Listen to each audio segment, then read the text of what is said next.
Scout It Out podcast. This week we scout out Wigan versus Wimbledon and discuss the Russian invasion.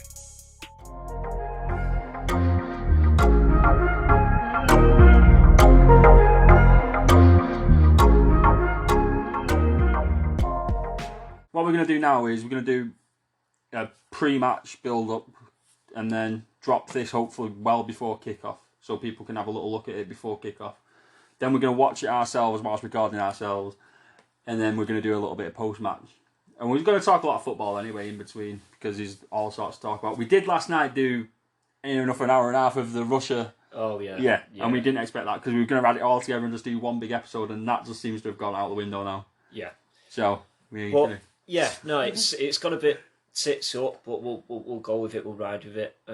Obviously, the focus today a bit more happier in terms of football. I think the first thing I want to ask you, obviously, because you're a Wigan supporter, is kind of your thoughts going into the game. Now, the first thing I know we both picked up on was the fact that I know you mentioned about do you rest players for today's game? Mm-hmm. And personally, my own opinion of that is I think it's, given the position of Wimbledon at the moment, their form, I don't think they've won in the last 5 games. Well, actually, just checking the stats, in the last 5, they've drawn 3, lost 2. One of the losses was a 4-0 battering away at Bolton. Obviously, we know Bolton's style, they do like to get it down on the floor. We know Wimbledon are extremely direct, but what are your thoughts kind of going into this one? And I asked on Twitter, and I don't want to do a podcast where I'm sat on the fence, but I thought I'm kind of on the fence with it. I asked and said, what we have a situation at the minute is we have a few good players who are 1 card away from being suspended for 2 games because after 10. How many is that? We've got a good 3 or 4. Oh, do you mean how many cards until? Well, how many players how many players could you lose potentially from suspension? Today, I'm pretty sure there's Lange, which is he's our best player by a long way. So it's like if we lose him, then fuck. Well, that's another debate because I know a lot of people would say Will Keane, but exactly true. Yeah, but I think if we lose Lange, that's a big shit. Yeah. So for me, I'd rest him, but I am on the fence because MK Dons is a big game, but they play Rotherham away today, so it's like. Yeah, that is a big game. If Rotherham gets something there and we win Wimbledon today, then we go into the MK game with points in hand, and it's a bit like, it was worth playing them all just to make sure we win. The worst case scenario today, before anything else, is we fucking don't rest any cunt. We get a suspension and Wimbledon still fucking beat us, and that would be the fucking worst. But I think we should. I wouldn't risk Power and Lang personally. I think we could beat Wimbledon without him. I think we could. I think we've got enough there to beat them, but that would mean changing shape, which I'm not too keen on. All season on Twitter, I've always said that I like the idea of us playing with a back 5. It suits our style. It makes us harder to break down because for some reason we can't stop conceding goals at the minute. But then I'm thinking a game against Wimbledon, it's like you don't want to be playing a back 5 at home against Wimbledon. No disrespect, that sounds quite harsh, but they are 20th in the league. They're not won in a fucking long time. No, I get that. I know the back 5, I think, is being experimented across the leagues at the moment, isn't it? When you look at, I know United have tried it a couple of times this season. It's gone quite well given the fragility of the back, the back line. But it is definitely something being experimented. I don't see Wigan. I don't know. I don't see Wigan deploying that tactic today, though, with a back 5. Personally, because the only reason I say that, and this is something that obviously I don't think you know, is the only other right back we've got is Deriqua, who's already suspended. So again, it falls into the hand of we've got another suspension. James McLean having his little scrap with Joey Garner, which another one. I think I want to kind of finish this and then nip these in the bud and keep them. Am I not right in saying that against Rotherham not long ago, Massey played at full back? We played Massey at right wing back, who's a right winger, but I think he played really well at right wing back. So I think he's the best option to play right wing back if we want to rest Power, because the other only person who plays there is Max Power, who plays at right back and centre mid. So in my eyes, if I'm out here saying I want to rest if I want to rest Max Power, then Gavin Massey's got to play. But Gavin Massey won't play. He won't play right back. He'll play right wing back. So that means we'll go to a back three centre backs. I think if we play a 4, then he'll play Power. So I can't really argue that anyway. Personally, for me, I wish he'd play a 5 with Massey and hopefully Tom Pearce, who's back fit today, fingers crossed, as wing backs. And then we could play narrow and rest Lang. If we're going to rest Lang, what I'd like to see is Massey right wing back, Pearce left wing back, 3 centre mids, whoever, without Power in the 3 centre mids, and then your 2 strikers, just Humphreys and McGuinness. So then it's just Lang's leaving left out, and then coming into next week, we've got MK Dons and we've got Lang and Power, who are definitely not suspended. And I look fucking, one of them had 2 foot some cunt in the first 3 seconds, just direct red. Like, what was the point in any of that? Well, that video cracked me up the other night, so you know. Well, when I was talking about that shit, we just bring you a point. But right, another thing, another like boiling point on Twitter was the incident with McLean and Garner. And that's cost us a bit again, and that's fans again, and I feel like I'm a bit on both sides again. If you've got James McLean, who plays with pure passion, and he plays with anger and aggression, and he gets stuck in, and does all these things, and then you've got Joey Garner like putting his head to him and trying and stuff, but you kind of know he's going to react. He's not going to do a typical like Premier League thing and throw himself on the deck, roll around, and try and get someone sent off. You know he's not going to do that. And he's definitely not just going to let Garner swing for him. No. So you can kind of get why he's done it. And then it's like, yeah, but at the same time, in the circumstances, title race, blah, blah, blah, he's got sent off. And we've got a big, big game coming up. And it is a bit foolish. So, but it's just a massive loss. So I was on the fence with that one as well. Whether or not it was stupid or not. It was stupid, but for me, it's fully expected. What do we expect? We can't expect him to be an aggressive player and play like he does and not. No, you can't compromise with that. That's the thing. You have to have one or the other, I've always thought. I think, just on a side note to this summary of the game today, so conditions in, Greater Manchester, I would say today, absolutely fine, dry day, but very windy actually. So, and that interests me from Wimbledon's perspective because of how direct they are. Mm-hmm. That'll be quite interesting. Obviously, we know. Don't think Sam Cosgrove's played that many games. I think he's played 6 games. He's not scored yet. Yeah, no, he's not scored. He's not scored. Sam Cosgrove is a very strange one. He came from our academy, and I've always watched our academy, and Is today the day he scores? I can promise you, probably fucking will be knowing all. But he was always okay in our academy. He never set it like Callum Lang set it like. People, like including myself, were always saying, fans have always said, like, fucking Callum Lang's the next big thing for us. And then he kept getting loaned out, and he's like, he's been class for us. Well, with Cosgrove, I was remember saying too, I didn't understand why he went on loan to Oldham at the time. Yeah. Because he was playing so well for them. He was integral, really.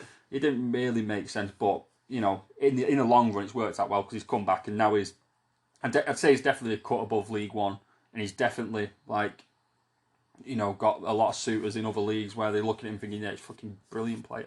Yeah. But with Cosgrove, he never really had that. He just kind of went through our academy and that's it. And then, I don't know what clubs he went to after that, but he just kind of went to Aberdeen in the end and blew up. He ended up having a fucking amazing time in Scotland. Did amazing, which is a kind of a slap towards Scotland because he's ended up being terrible. But yeah...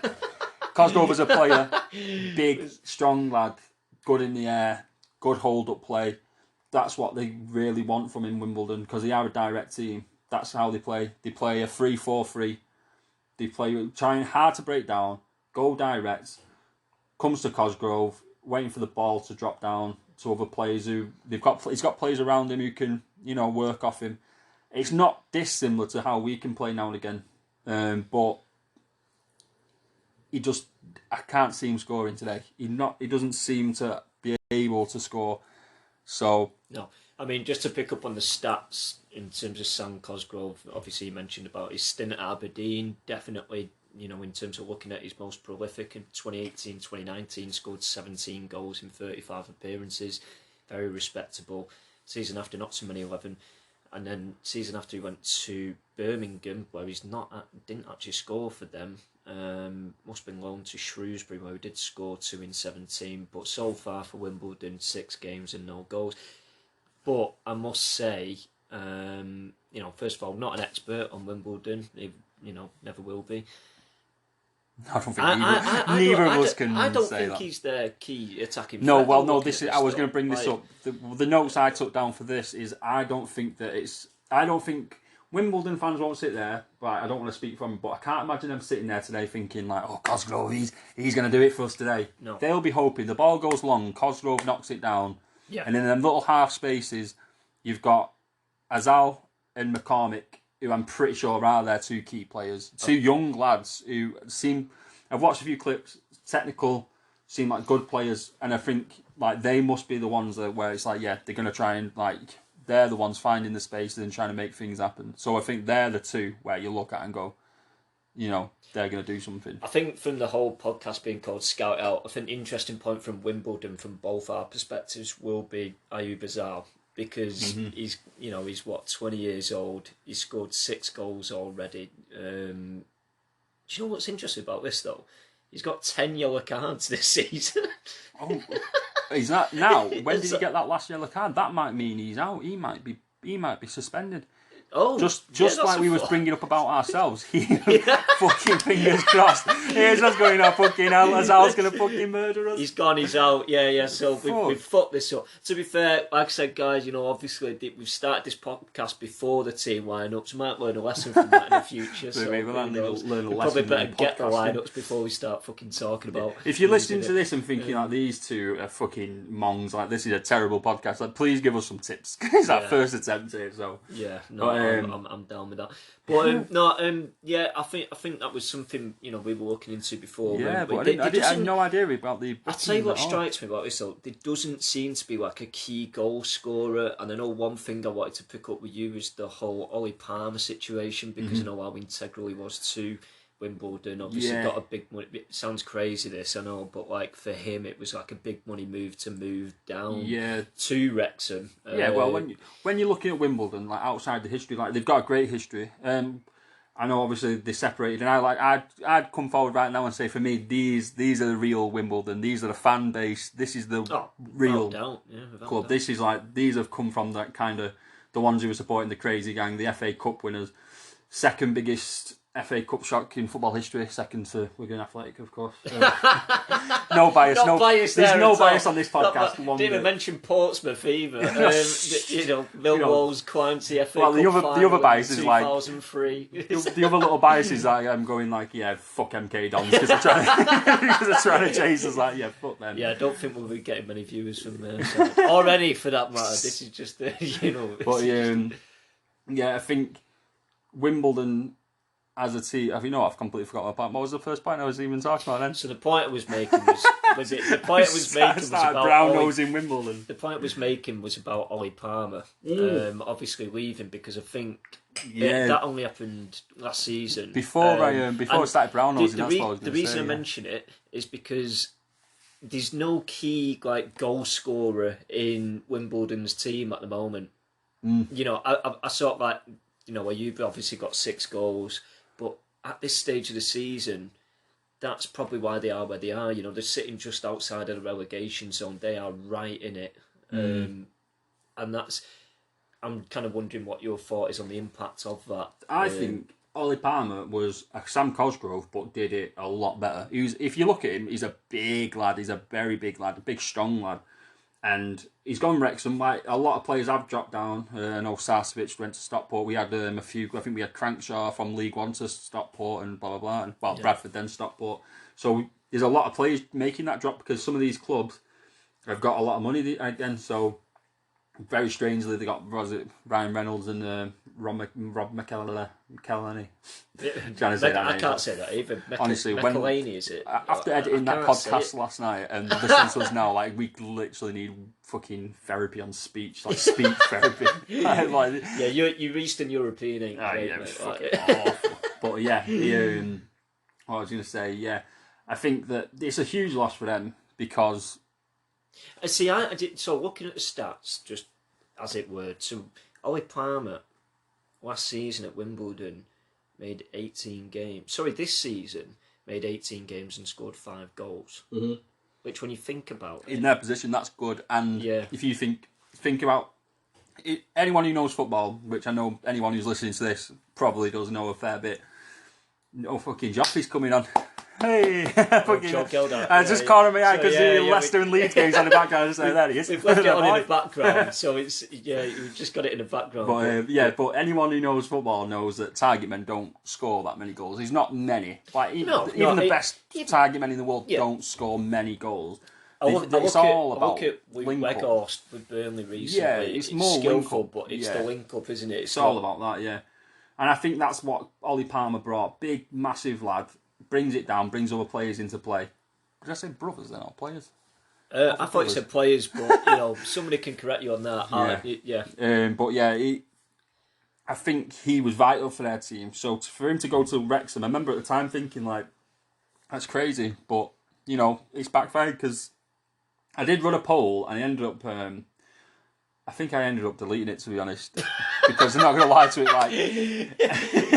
I did a poll to AFC Wimbledon fans. If that was a government election, it'd be brilliant. If we've done a by-election and we've fucked it off, it's gone. No one replied, so we fucked it off. But I did want the Wigan ones, like Wigan fans. I think because I actually go on that hashtag and stuff all the time, because obviously I'm a Wigan fan. So I got a few response to that, and then I went to the Wimbledon one, and I just got one, and all I said was, "Do you expect to go down or not? Yes or no?" And I had one vote, and he just said yes. So, really? Taking that into a factor, I think a lot of Wimbledon fans probably do think that they will go down this season, and I think Ollie Palmer would be a big contribution to that. I think it's a massive shame that I personally don't want to see Wimbledon get relegated. No, neither do I. I like Wimbledon. Just, this will be something you don't know, and I think Wigan fans listening to it will definitely know, is Wimbledon had a big part of us staying up last season. Joe Pigott, who's now at Ipswich, scored in literally the 94th minute against, must have been Bristol Rovers or something, one of our relegation rivals last season. He scored in genuinely 94th minute, and since then I've always had a soft spot for Wimbledon. I remember literally I was in work just dancing around going, Wimbledon, oh my God, yeah, one more Wimbledon. Honestly, it was just it brilliant. It really helps us stay up. I never want Wimbledon to go down. So here's an interesting one. Wimbledon have the most draws in the league this season. Do you know how many draws they've got this season? Go on. So in 34 games, they've drawn 15. Jesus. It's a lot of draws. And their form suggests that as well. I mean, recent form, they drew 2-2 against Doncaster. Not a great result, especially at home. They then drew 0-0 at home. Away, to Gillingham again. Them two games were definite 6 pointers for them in recent times. And I think this is why Wimbledon fans probably think obviously that big loss to Bolton, can't be good. They then drew. To be fair, they drew against Sunderland 1-1, which I think isn't a bad result considering some of Sunderland are very hit and miss, aren't they? I mean, I know they beat Wigan not? 3-0. Yeah, exactly. Yeah, they've got our card a bit. I say they've got our card, but they did the double over us this season, but we did the double over them whilst in administration last season. So, yeah, you're not wrong. Sunderland are massively hit and miss. Yeah. So I think this podcast will spin off a bit from time to time because that. Exactly what I was just going to pick up on. Charlton are in absolute free fall at the moment. Christ. Charlton, I've got again another They've club. got a good lot of squad. time I for don't you. understand it. Good club, had a takeover. They backed us a lot. I tip my hat to a lot of Charlton fans. They gave us a lot. A lot of support.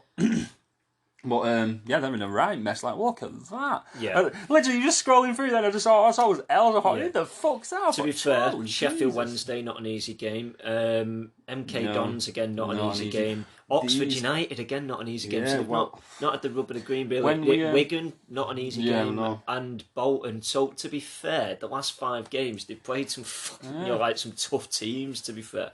Yeah, at least 4 tough teams out of that 5. Yeah, who you excluded? I'm not joking, I know. You excluded? I think I've said before, the way we play and the way Bolton play, Oh, it's a very nice goal. The way we play and the way You need to Bolton stop play. watching I know, that as mate. you're doing a podcast. But the way we play and the way Bolton play, I always fear that when we play Bolton, it's like, oh god, the way they pass it around the far. If we get passed around and we don't make enough tackles in midfield, like that is exactly what happened against Sunderland.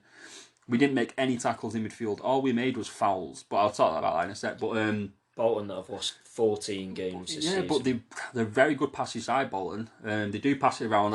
It don't count for much when you're not doing anything with it, but they do now and again turn it on and they just rip teams apart with it. Yeah. So I was a bit worried when we played them, but then we just fucking turned up that game. Like, that was a perfect example of James McLean at his best. When he's on it and he's got that little thing in his head like, I want to fucking mug these fans off. He just shithoused them. Yeah. He scored 2. He was fucking unbelievable that game. And I just think if we play like that against them, then fair enough. But I think James McLean is just one of them. He gets that much stick, doesn't he? I'm not going to take an opinion on this because obviously there's certain politics involved in it and stuff like that. But he's one of them. I think once fans start having a go at him, it's like adrenaline just kicks in, doesn't it? I think changes. No fans really get that, and I know for a fact that James McLean, he play to that.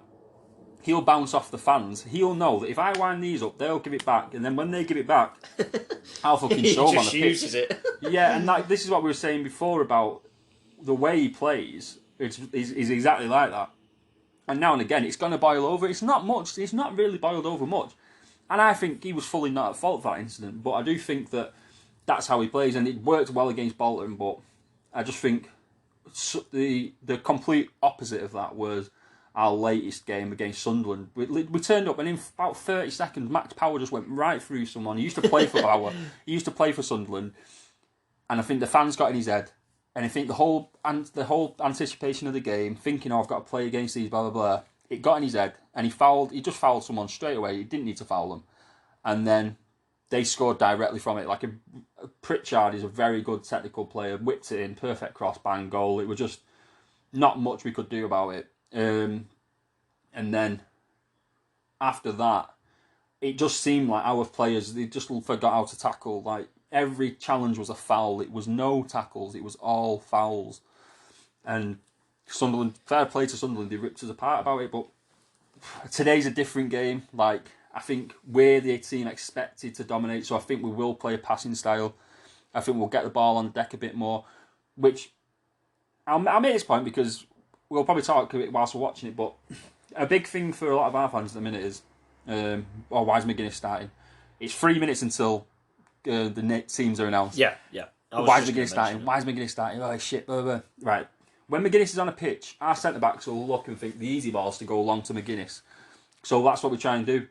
And then he's not world class. He's not going to bring it down under control and then just do something great with it. He might do now and again, or he might get a good flick on. But in the grand scheme of things, when we're playing with someone like Humphreys up front, we think we can't go long. He is strong and he's decent in the air, but we can't go too long.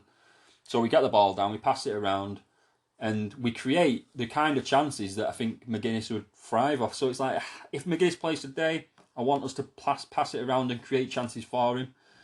But I think we should play like that because we're the team expected to play like that. I think the conditions lend to it today. I think just because of how obviously I drove around yours this morning, but how windy it was before. Mm-hmm. And I just think the conditions went to just playing it short today. Just get it on the ground, play it short, and they seem to have a lot of big. Have they got a lot of big players in their team? I mean, obviously, I know they're more direct. So the centre backs, all 3 centre backs, and blah blah blah. And that's why I think changing that lineup where you creators. I know you mentioned like Wangi, for example. And if he plays, I've got about that suspension thing. But before we see the lineups, because I wanted to get this in before, because after the lineups, I think we just close off and then I can edit and throw it up with one straight away, so people can kind of watch it before kick off. Yeah. I'll go to the tweets and the polls that I did this morning. Obviously, it's our first attempt, so we weren't expecting anything. I'm actually surprised at attraction this has gained. Well, I was surprised that anyone even seen it. I was just expecting I got a notification before, and I was like, first someone's replied. I thought, what the fuck? But I asked, going off this season, and when he joined, I tweeted it before the start of this week. I said, would anyone have expected Will Keane to be as good as he's been? Because you go through Will Keane, if you got it up now and went through Will Keane's stats. Oh, I mean, as you know, I know him from. He must have scored about 3 goals in his whole entire career. Like, he's insane. Like, he'd scored like 5, I always 6, remember 7, just maybe. off the top of my head, without having the full knowledge. I think United sold him to Hull for like $1.5 million. Yeah, and I think he had a leg break or something. Yeah, and he just something happened. But anyway, when he joined last season, it was like, oh, bloody hell! Like, what a waste of time that is. Like, he's injury prone. He's not scored many. He's not got many assists.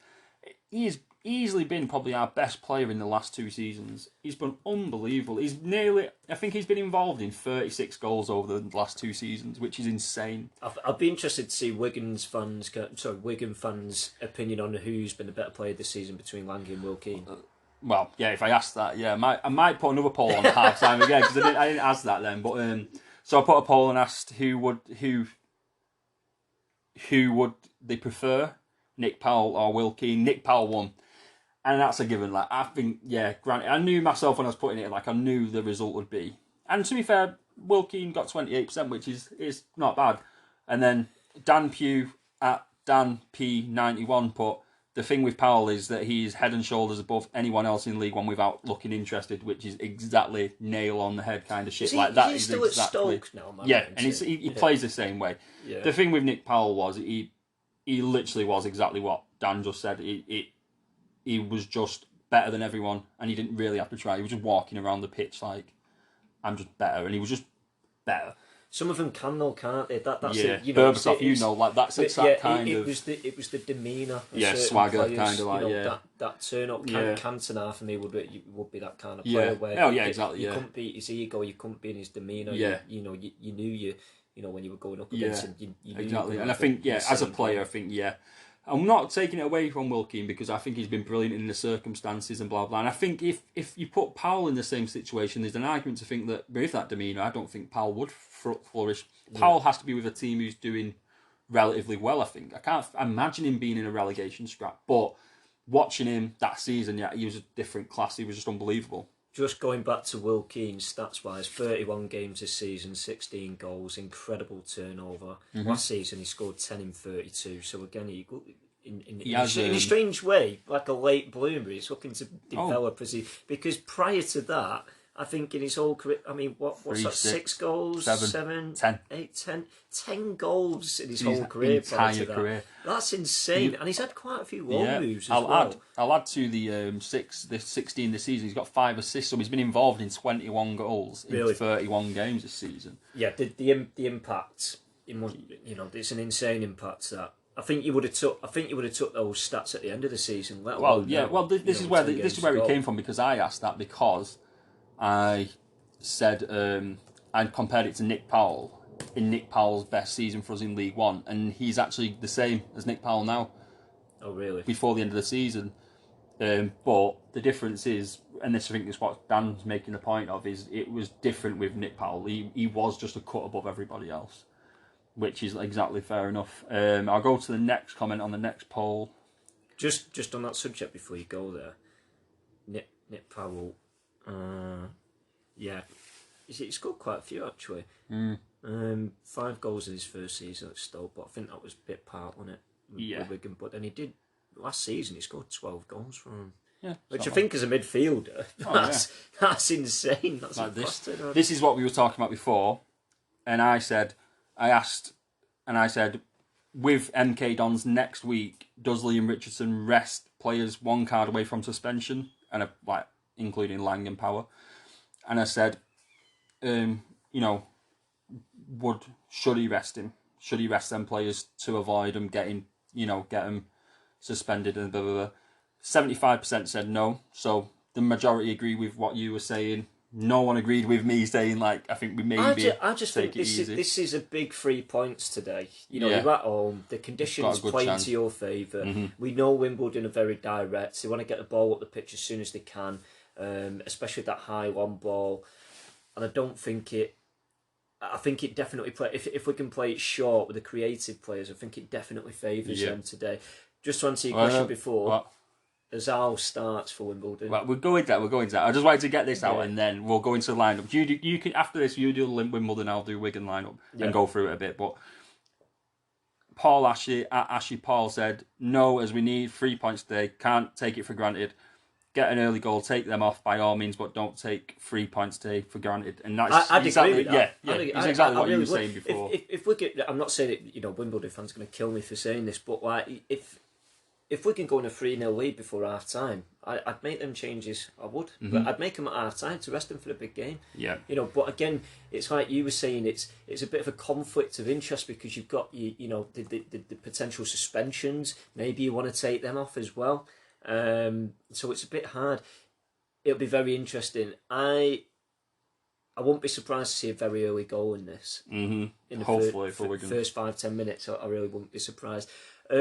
Right, yeah. So we're 5 minutes late because we talked too much, but we've got some lineups. I'll let you go first as soon as you're the home team. I'll jump in to go first. It's kind of interesting. I do yours. I do yours actually. Okay, yeah, that's fine. Because I think obviously, I'm pretty sure that no Wimbledon fans are listening to this, and it's mainly Wigan fans. So go through that, and we'll end with the Wigan lineup. Right. So as I made a point earlier, so starting lineup for Wimbledon: Bizarre in net, Brown, Nightingale, Callum Bailly, Ozu, Marsh, Woodyard, the captain, McCormick, Azal, who we mentioned earlier, Redoni, and of course Cosgrove, who we mentioned earlier. So that's kind of what we were expecting, though. Really. Yeah, that sounds about right. I'm pretty sure.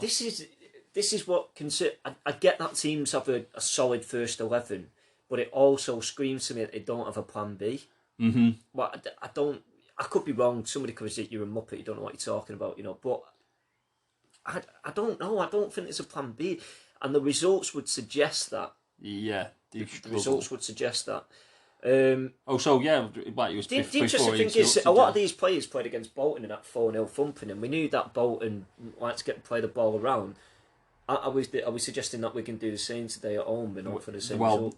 Interestingly, I do think that Wigan will. The Wigan are going to play into the hands of what we want them to play in.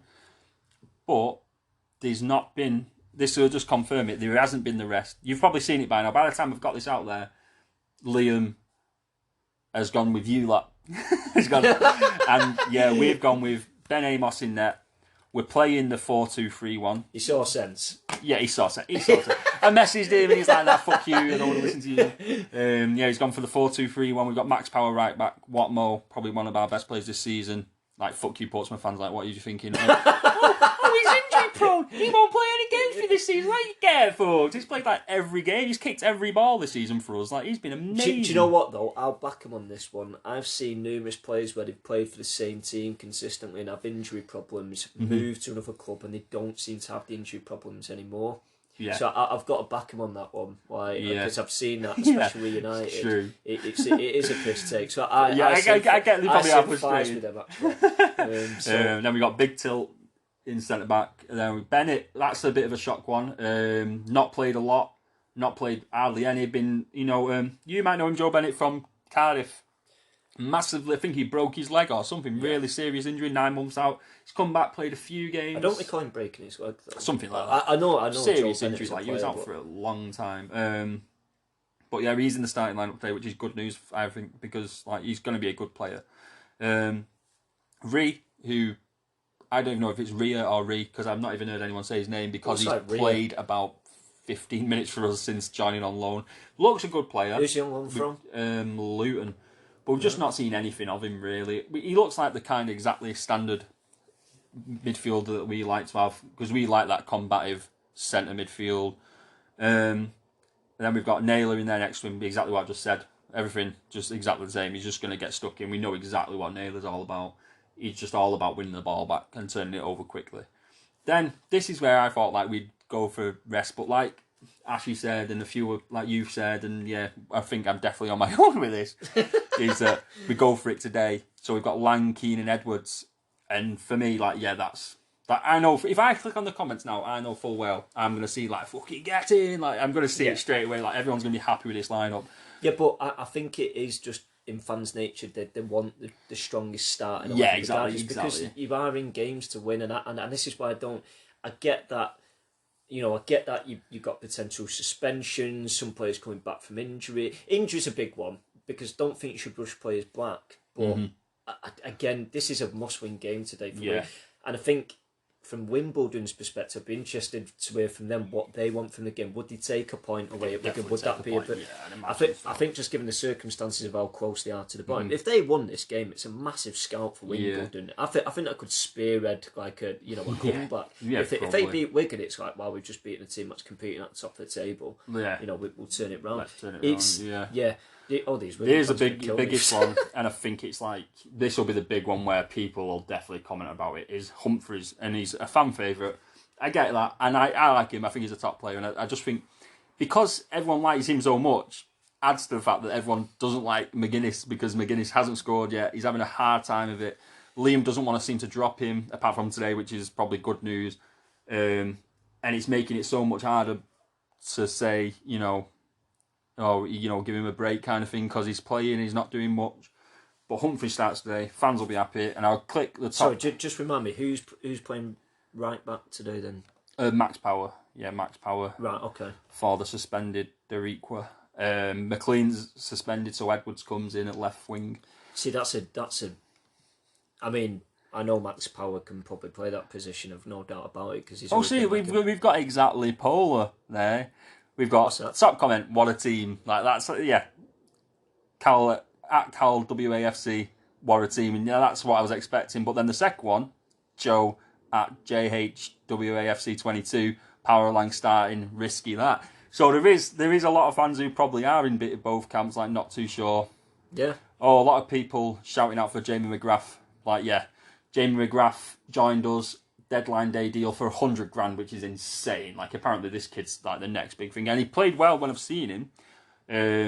But yeah, $100,000 for him. But he's back today, which is great news. Well, just on that point, I think you're always going to get divisionitis between fans. Obviously, I mean, Man United is the biggest divided fan base I think at the moment ever because of certain people's opinions. Fan cams, no comment. It's only a running theme no matter what. Honestly, we were talking about Russia last night and you kept bringing up fan cams. Yeah, do you know what it is with Twitter? I love it for the right reasons and I hate it for the wrong. And fan cams are definitely the wrong thing. I think just from a collective, they're always talking about transfers and stuff like that. And it's like you get 2 transfer windows in a year, and they do a podcast every week about transfers. Well, what's the point? Why not talk about the actual football? It makes me think that they don't know what they're talking about. Yeah. That's what it makes me think. But that's a conversation for another day. Let's get this wrapped up. Top tweet on their Twitter right now. Cosgrove, do you enjoy life? No. Right, so yeah, one Wolves don't want Cosgrove. In that man whatsoever. One Wolves do not want Cosgrove playing. Yeah, but let's wrap it up because I need to get this out there. So there might be some people watching at home or who might want to listen. But we'll drop something else maybe later tonight or Sunday. Probably later tonight because we're going to watch the game after this. Well, we're going to watch it free and do another one of these. But obviously we can't do it live. So, but yeah, we'll see you in a little while. Yeah, sure. Yeah. So, take care.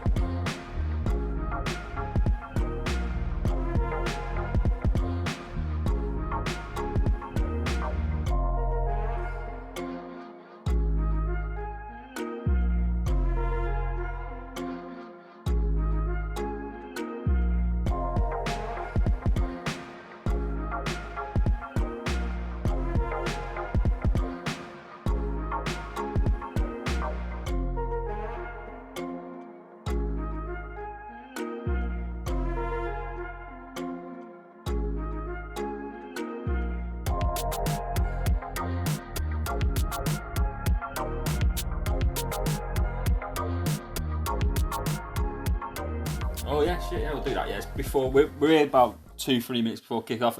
You might have briefly seen the preview thing we put on before, but honestly, we finished it about 20 past. And I thought, I'll get it up for half past.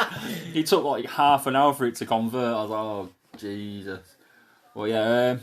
Score prediction. Shall I go first? Yeah, you go first. I'm saying 3-1 Wigan personally. I feel like they will score. I feel like this is Sam Cosgrove's game to score. Stop saying that. I'm sick of hearing that. Sorry. If he scores, I just go, well, go, I fucking do the rest of the podcast yourself. Sick of it. 3-1. Yeah. I'm always a pessimist, mate. I think it's easy for you because it's not your team, but I'm always a bit pessimistic. I'm the same with United. But I'm in the same boat. Cosgrove, I can't see him do much. I'm a bit worried about Azal and McCormick, who was talking about in the little intro.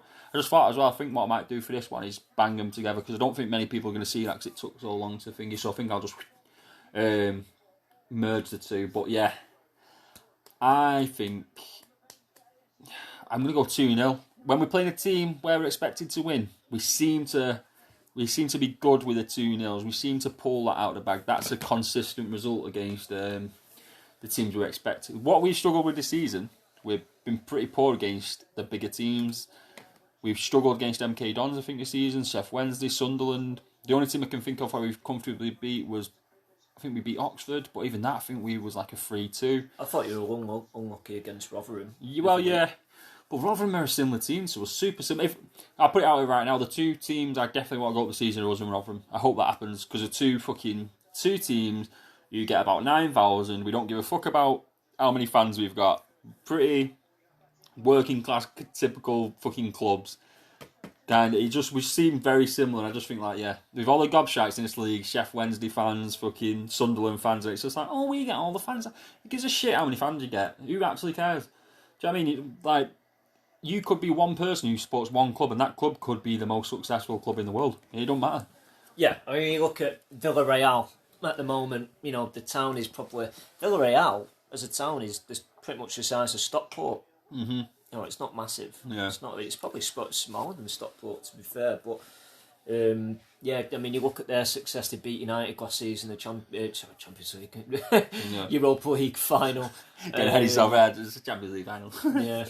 yeah. Again, that was another penalty epic. That. God's sake, penalty. But lost that. And they've had, you know, they're doing really well. Yeah. They're really good.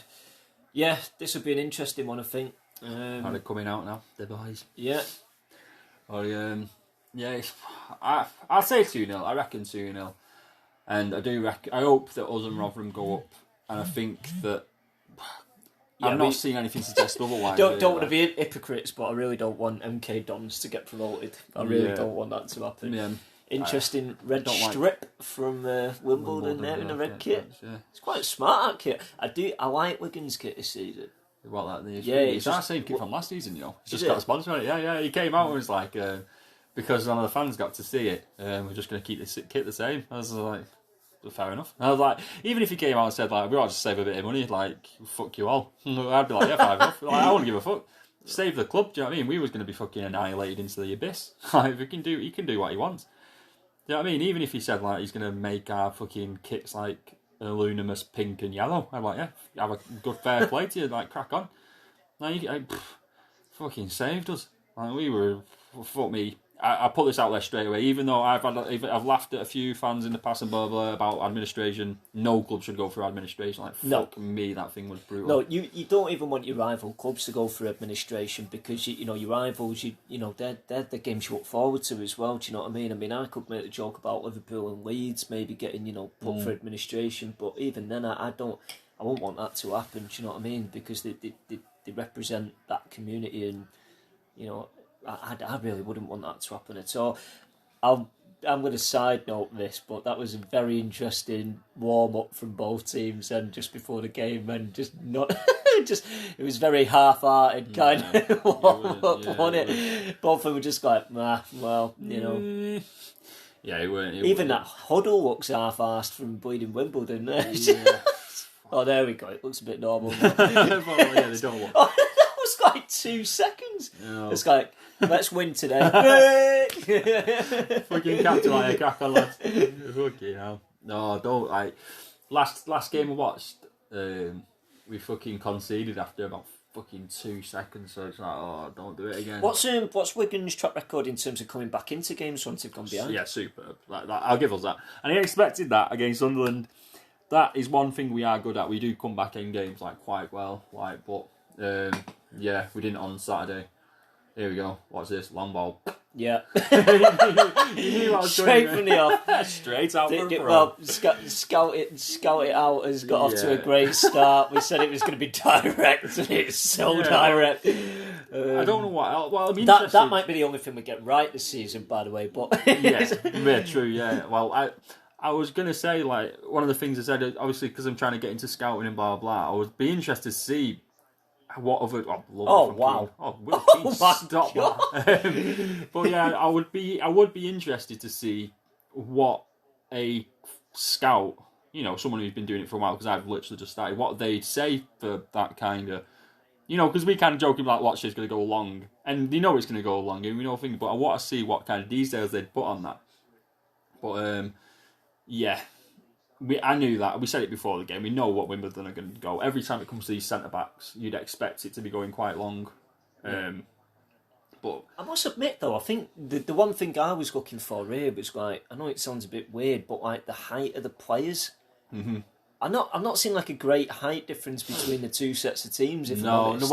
No, because we're a physical side. We're a strange side. I don't know if Wigan fans would agree, but I think we're a really strange side.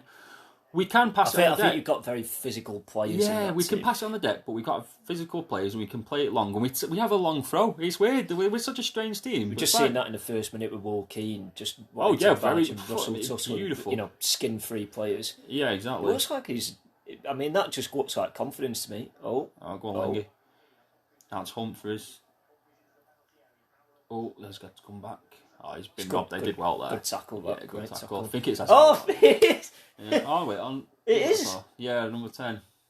Well, we said before, Thingy watch out for him. He's probably that name, man. Yeah, so. 6 goals, 10 yellow cards, and an unbelievable tackler. Yeah, exactly. Fucking unreal defender as well. But, amazing. You can tell amazing. Straight away, first little indication straight off, 2 minutes in, I'd say we've set up different than I thought we would. We have risked it with the players we've played with Power and Lang. I'm just imagining Liam said, "Don't you fucking foul anybody." So it'll be interesting to see what we do with that. But yeah, got the ball on the deck. Will Keane took some ridiculous touch. Like he must have done like about 2-3 pirouettes. It's interesting. Trying to get the ball down. So it seems like we are trying to play it along the deck. We're talking about Lincoln Sheffield before. Lincoln have gone 1-0 up already. Just, you know what I mean? Well, here's the thing. League One is you cannot thingy League One because I'd stay off that anyway. Actually, because this is behind that. So yeah, he's just going to pop up there like, "Oh, Wimbledon have scored." Oh, what? Fucking not even kick the ball out of the halfway. We're not looking at that. No. Again, direct, very direct. But do you know what's interesting about that though? They keep looking down that left flank. And again, it's like, and we're looking at the left flank. Obviously, Max Power's playing right back today. So is that the target? Yeah, is that the thinking, play it into him? If they know about the suspension, because we've seen Sam Cosgrove drop over to that left flank quite a lot. 2-3 times already. Well, I imagine, yeah, because assuming they must have had opposition reports, they must have been flagged up saying like Callum Lang and Max Power are 1 yellow card away from suspension, so they might not dive in on tackles as much. So that is a good point, really. Yeah, they might have been trying to expose that a little bit. As well, I don't think he plays off the left like a winger, but I think that Azal, their probably best player, that's where he operates on that side. It's a great recovery. Yeah, who was that? Yeah, Guion Edwards. He's been a good player for us, Guion. He had a brilliant play. Yeah. He had a tricky start where he didn't get many games, but since then he's really kicked on. But nice bit of play, that really nice from Guion Edwards into Langy now from Power. But I think what does play well in terms of Power's hands is I've always thought of him a bit of a box-to-box midfielder. So for him to be playing as a full-back or wing-back on that side, he's going to have the energy levels, isn't he? There's no doubt about that. Well, he's one in a long line, really, because... I'm not seeing... I thought the player was going to take the goal kick then. Oh yeah, that'd be outrageous. I never understand that. That's something that our goalkeeper cannot take a goal kick is beyond me. It's embarrassing, you know. No, I think the ball's popped. I think you can kind of see it as well. Watch when he kicks it. Yeah, he's got it back. Oh, He's that's got the the new new one one. back. But Yeah. I thought that was it, and I thought, oh, I can't be seeing that. I cannot be seeing that. I would have been absolutely fuming if I saw that. I don't even care if it's a team playing against me or something. I just think you just grow up. League One's not that bad. No.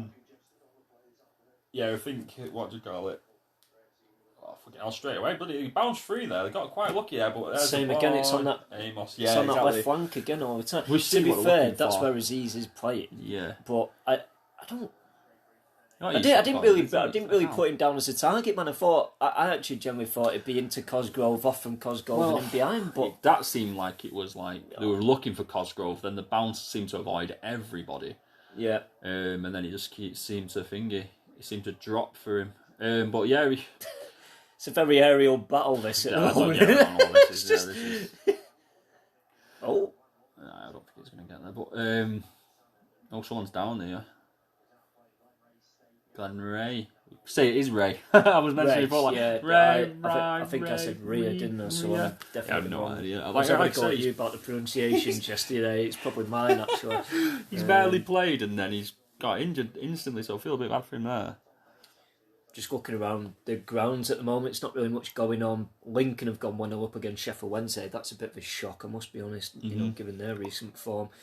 Birmingham City 1-0 up away at Bristol City. No, it's about that, yeah. That's interesting. Didn't expect that. Tahith Chong.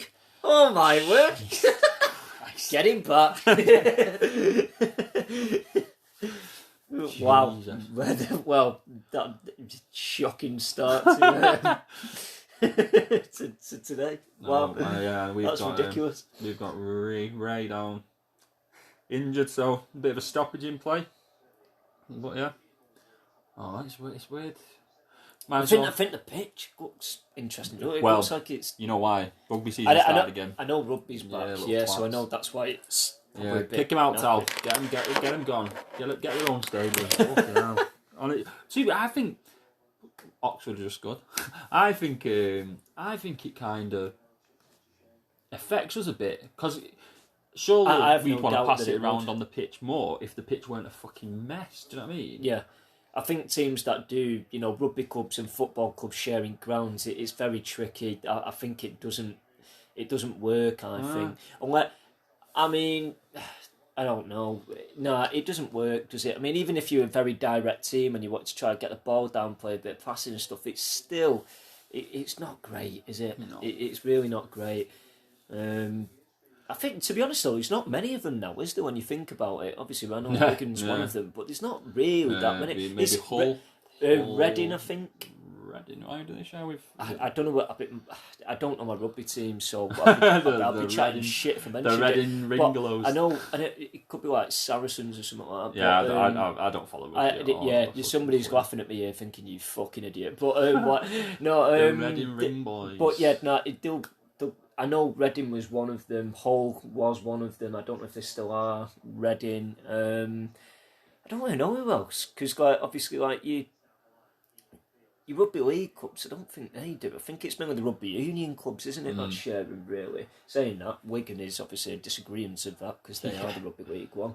But yeah, no, I'm not a big fan of it. Do you know what? I'd rather have a smaller ground and just fuck off, to be honest. I really would. Well, we had that. I'll probably talk about this a little bit anyway, since it's the first time I'm talking about Wigan on a podcast. But when before Tal came in and saved us, there was all sorts of rumours. We had Frampton. We had Frampton who was like, "Oh, I'll buy the club. I'm a fucking billionaire. I'll buy a roof for the stadium. I'll do." You're saying you would buy a roof for the stadium for some bizarre reason. It's very ambitious. Yeah, I think that's what he was trying to prove. Like, look how ambitious I am. Blah blah blah. I think the seats could do with a lick of paint, to be honest. Before I think they thought of stuff like that. But yeah. I was going to say, I mean, not being critical, but before you build a roof, you need to. Yeah, well, yeah, exactly. Sort of things out. Yeah, he was saying all sorts. He was saying, "We'll sign this, we'll sign that," and then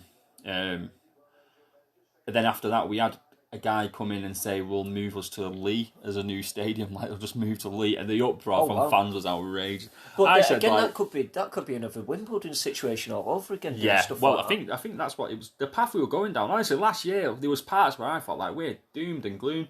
Then out of nowhere, this fucking cap appears on Twitter, and you're like, Like, what, is this fake or what? He looked fake as shit. He looked the fakest thing you've ever seen. And then it ended up being legit, and he paused. I was going to keep going, but we got a free kick here. Dangerous position, left of area. Yeah. We're good at set pieces. We clip him to the back post often. No. We either whip him in or we clip him to the back post and look for a head back across, but this is surely going to get whipped in. Nice. Oh, he's tried to trick him at the post. Like. But that seems to be our thing this season. We like to clip it out to Watmo back post, and then he heads it back across and we have a chance. It works. We scored a lot from set pieces. That was all right. I don't know. I think I'd rather him have crossed it there, to be honest, but... Full of confidence, though. I mean, well, you know, all I want from Max Power today and Callum Lang is just don't get booked. Just don't do something decent and don't get booked. But they're similar to McLean, like we were talking about before. They play with quite a bit of aggression. Like, they're not super aggressive lads, or like as if they're going to start fighting, but they just do play with that kind of like, oof, like every tackle's 100% kind of thing. So it's interesting to see how the Wigan players don't have much faith in the Wimbledon goalkeeper, because every time he's got the ball, they've just let him have it. Just for him to distribute it back to him. Yeah. So. Well, we know it's probably going to go long as well, and we coped quite well with that because Watmo's quite good in the air, and so's Tilt. But you've got fucking thingy in my head now as well. You've got Sam Cosgrove in my head now. He's not done anything, and then he's done nothing, mate. To be fair, but let's have it right. I mean, we're only 12 minutes in, so it's not very fair to say, "Oh, he should have done something." Blind, yeah. Well, no chances so far either side. Yeah. Oh, short goalkeeper kick. Love that. Yeah, what a level. What a level we're at here. No, Look at this. Simple. Oh. Do you know what? If he pulled that second ball off there, it would have been class up. Yeah. But the build-up for Wimbledon definitely seems to be on the left flank between Azal and Cosgrove. Yeah, they're hitting it every time, aren't because they? They've not used that right wing once, to be honest. I think they might have had a nod off. Oh, here we go. I mention it. Well, yeah, the first time they do switch it out, they come out and it might be different. I'm going off how they're dribbling with it. I think they play with inverted wingers because the right winger's took it on his left foot and the left winger took it on his right foot to bring it down. So yeah, I think they try and this. From what I can see here, they're gonna hit long to Cosgrove, look for a knockdown from him to get the inverted wingers, like kind of similar to. Like a Liverpool, blah, blah, blah, but nowhere near as good. But obviously Liverpool play on the deck when they do that. Yeah. But what's interesting about this, though, is you can see him building it up at the corner of the box quite a lot, but not with... There's no option after that. Yeah, it's like they build up to the corner of the box each time, and then they have to cut back on themselves and move back. Yeah. It can't be another injury. What's going on now? Is it the same lad? Glenn Ray's... I think he looks a bit frustrated there as well. I think he's a bit fuming because he's just come back. I think he's pulled his hamstring. I'm not sure if he's come back from a hamstring and then he's pulled it again. I don't know what, but... This actually goes back to what we were saying before about Russian players back. I made the point that I'm not a big fan of Russian players back. This could be another one of them scenarios. No, he weren't rushed back. He's not played. No, he's barely played. No, I mean, he's been out with injury and then he's been put back into the team. Oh no, yeah, but I think he was out with him. No, he's not. This is what he's not been injured. He's just not played for us. I think he was injured for Luton. Yeah, and then he came to us, and then he's had a lot of games where he's been on the bench and played 1 or 2 minutes. Right, I'm with you. Sorry, right, yeah, right, that makes but he's sense. not. But he's just. I think he must be a player who's kind of injury prone. He's come in and he's been injured, so he'll probably just be subbed off in a sec. For a game to choose to do our first kind of watch along, which is supposed to be live. We've not chose a great one. No, but it's just. I think the idea of this going forward is obviously, everybody does podcasts about like Premier League clubs, and it just. I'm not a big fan of it. I'm really not, because it's just the same thing over and over again. And I think this is just a bit different. It's not going to be the same teams all the time. Well, whilst we're waiting for a sub, what do you reckon tomorrow? Manchester Derby, quick one. Score prediction. I never predict for United. That's rule number 1. You're gonna have to now. I'll put you on the spot. Rule number 2. No, I'm not predicting. I don't predict. I don't think United stand a chance, if I'm honest, tomorrow. No. I'd definitely play with 5 at the back. I think the only hope, really, with regards to that game, it's difficult, really. I mean, United and City. It's just one of them where each team's won it, and even when they've not been that great, obviously they've turned up and won it as well, kind of thing. So it's a bit of a difficult one. I think the positive in this, which is a bit of a weird one, is that it's at the Etihad, because the away team always seems to perform better than the home team, which was a bit weird when last season, obviously United won 2-0 at Old Trafford. It's probably the first time I beat City at Old Trafford in years. So interesting.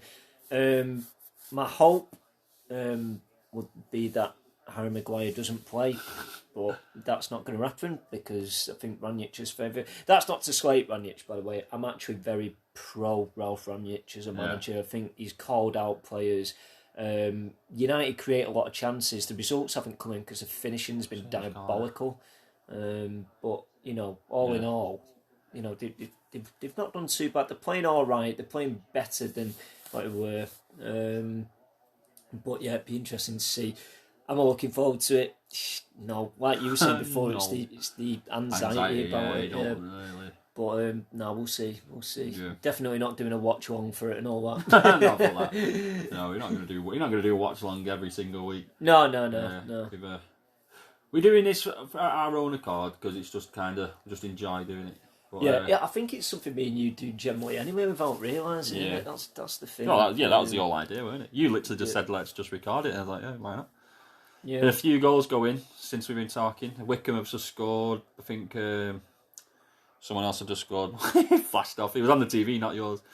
We could have had a handball, then we had a poor corner after that. We got Callum Lang going down the right here. Gone out for another corner. Put in a really sloppy corner. I said we were good at set pieces, and the first corner we have just fucking curled straight into the keeper's arm. Here's one for you. Bayern Munich 1, Bayern Leverkusen 1, Thomas Muller own goal. The bomb. Jesus Christ. That's a new one. That's a fucking shot. That's bizarre. I'm just going to put the eating on. You're here first. If you called in a podcast, you put the eating on. Corners are coming for Wigan now. Far stick, as you were mentioning. Oh, Wedders down. Oh, he's in the box. Oh my god! Shit, what happened there? I thought Humphries. It was literally right under the bar as well. It got flicked down, and he's literally back volleyed it, and it's just come right back out off the crossbar. I don't know how that's not gone in. Might put the eating on again. I saw it was the Humphries with the last touch. He was there at the back post. Why have they not got a defender on each post? Oh, Lang, then Humphries. Oh, that's so unlucky. Yeah, I must admit. Oh, I'm looking at that Callum Lang header and thinking he's got no confidence in his header because the goal's right in front of it. Not right in front of him, but it's right next to him. Yeah. Like, why don't you just head it down towards target rather than, why are you trying to head it back in? Yeah, it might be something to do with the tactic, like you were saying, to the far stick and whip him. I think that's what they normally go for, but he just seemed to be Callum Lang, which was weird. I don't know if he got dragged there by his defender, but Humphries just hitting the joint. Oh, man, shame. That should be 1-0, but here come Wimbledon. On that left side with that Ayol as well. Oh, fuck off, I'm close to go. Every time Costco goes in, like, get fucked. Oh, Humphries has done well. Humphries is such a strong lad. He's not big, he's not tall. I think he's like probably 6 foot, but he's so fucking strong. I just megged him as well. It's so lovely. Oh, and then he goes and does that. He megs him, and then he skills himself and loses it. Oh, and then just to top it off, the Wimbledon player, don't know. Dear. Can't make it out. That was so nice, and then he was just so fucking... Was it Woodyard or McCormick? Oh, it might have been McCormick, but he just passed it, went straight out of play. It's such a shocking short ball. He got a pull back for a free kick, though. Oh, Jesus. Yeah, his game's going exactly how I thought it would so far. They've come to... Going to be a bit frustrating. We didn't know we picked this up with the left-sided thing. I didn't expect that. I really thought it would be more central, if anything, and using wingers to push off. That could be... No, fucking hell, that would have... To give a free kick there. Well, it's a shocking back ball from the Wimbledon midfielder, and it allowed Humphries to try and get a run on his man, but the defender, I think it was... First 20 minutes, the big thing I would be able to say is we can see why Wimbledon are struggling so much. Like, making some poor mistakes. The short passing's very off target. I tell you what, they do well. They do seem to press quite well. Mm-hmm. Like they do press really well. I've noticed that because they had a bunch of players in the Wigan half before that really pressed quite well. But the end product is just poor. Edwards, that's it. He's done well there. after recover. Yeah, he has. Yeah, he's come over well. I think we're trying to exploit. The thing is, when you play three centre backs and then play a team like what we've got really nippy wingers, and I think if you matching them up versus centre backs, then you're gonna have a fucking time on your hands there. Yeah. Do you know what I mean? So I think that's where we'll get joy. I think Edwards should have a good game, Humphries, and I think Lang, all three of them should really. Keane taking the miss. Oh, wow. I might put that poll back up after this game and say, what's that about Nick Powell? You know what I mean? Like, Will Keane's touch so far has been so good. Yeah, we're not having it. Will Keane. Oh! What an... Oh, go on then. He has. Is he offside?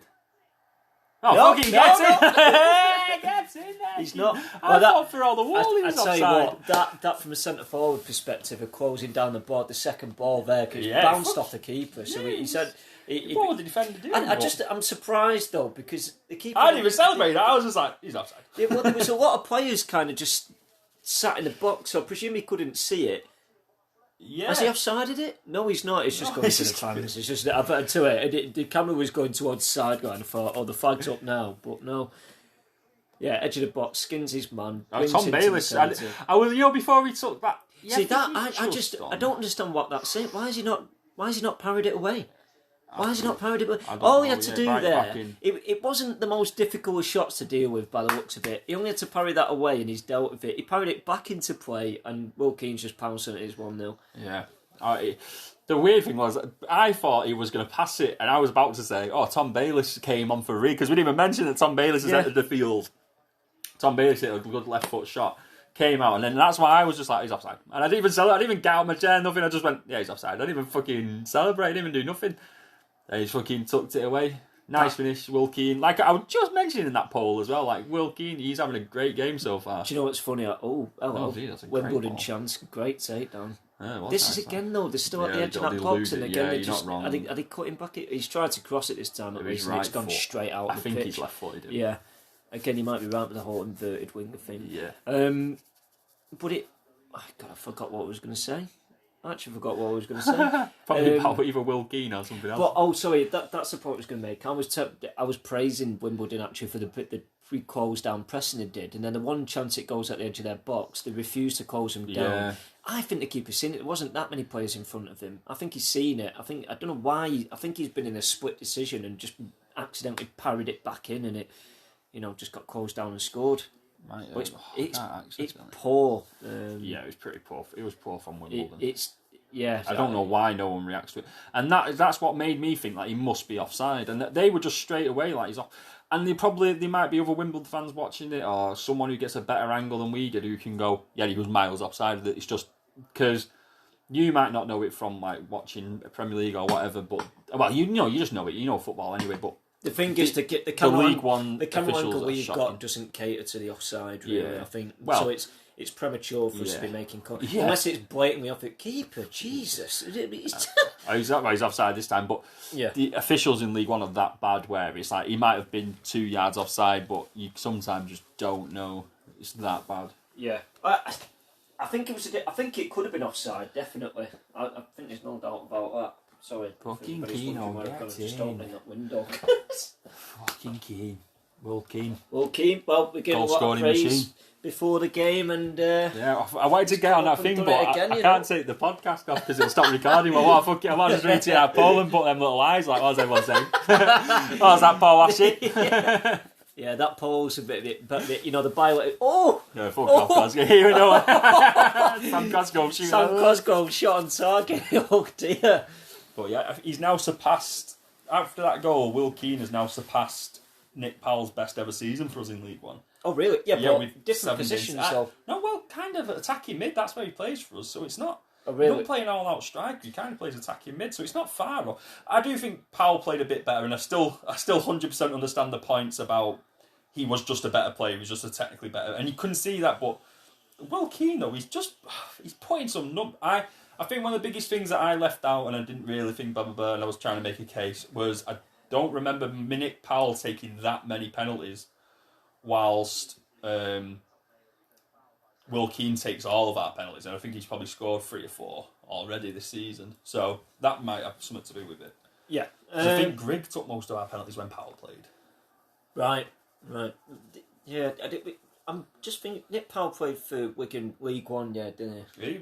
We had him, then we had him on loan from you.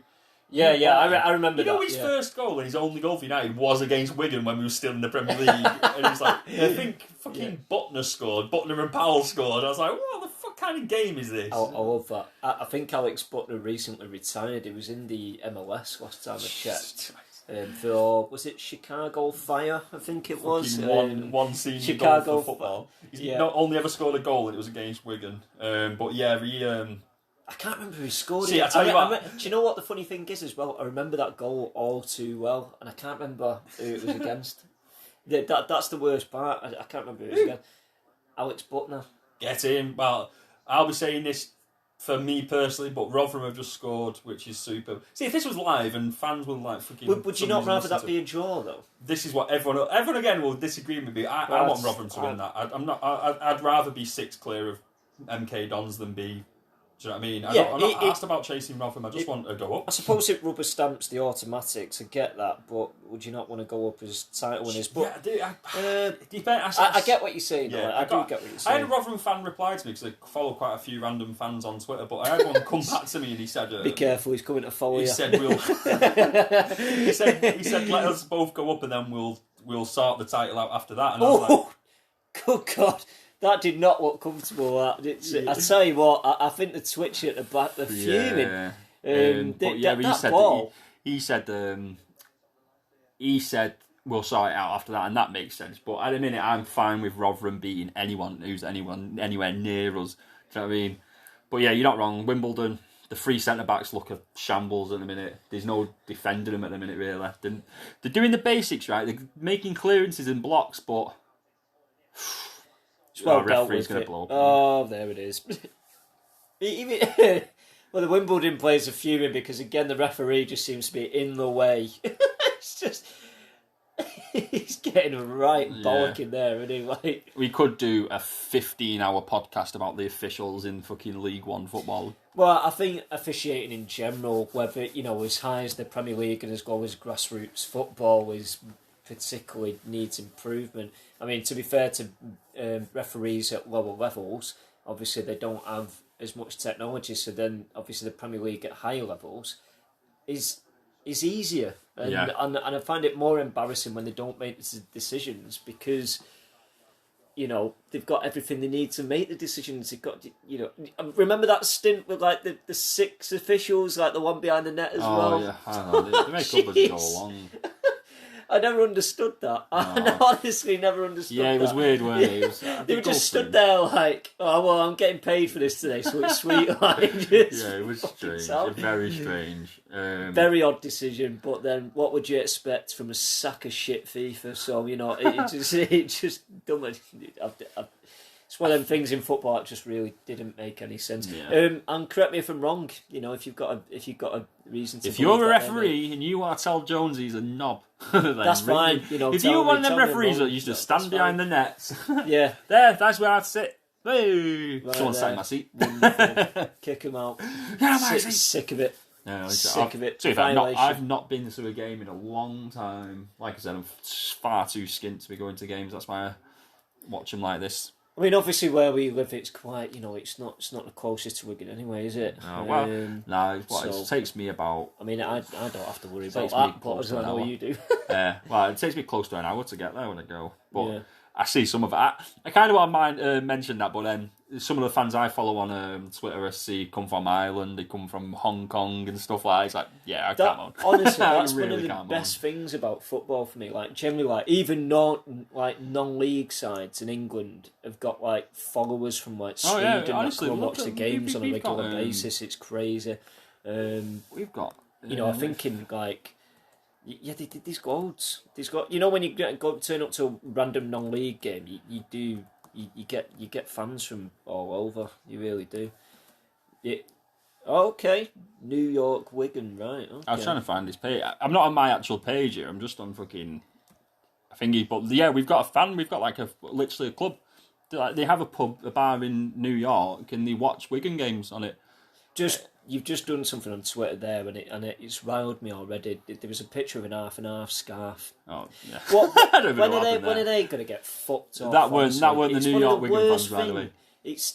Why would you want to wear the other club's crest on you, like you around your shoulder? It doesn't make sense to me. It's so stupid. Why would you? I get having a scarf for your colours, I get that, but having an half and half scarf, say you've been to a game, is the most embarrassing thing I think I've probably seen. Why would you want to do that? Yeah. It's so stupid. Is that handball? Did they give handball? handball? Yeah, give handball as well. Yeah. Well, it's some watch along this because we spent the best part of half an hour talking about random things, and not really picked up much on the game. It's a lot harder than I thought, you know.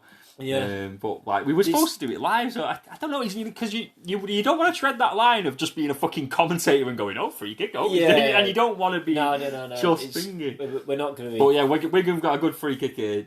Edge of the right. Tom Bayliss won it. He's having a good game since he come on. This is the fourth one though in half an hour. Oh, fucking hell! Oh, who was that? Good save. That. Good effort. Yeah, shot on target.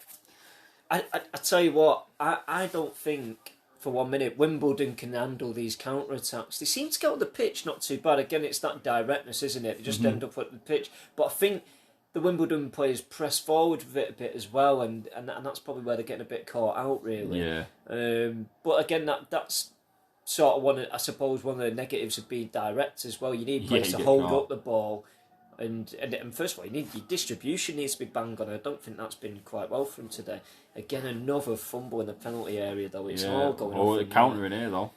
Yeah, counters on. Look at Curtis still. Go on, lad. Fucking hell, you got fucking after him then. Jeez. Fair play, that's quality. That was a big chase, that. Yeah, Curtis Still just... Fuck you, they're on the counter-attack and Curtis Still just came cynical. Who was that? That was a Tom Naylor special. Yeah, right. Or was it Edwards? He needs to get booked for that one. That was a cynical... Oh, no, it was Edwards, maybe. I thought it was Naylor. Or was it Gwyn Edwards? One of them pulled him back. It made sense, I get that. He's not even booked him! Right, yeah, again, officials, yeah.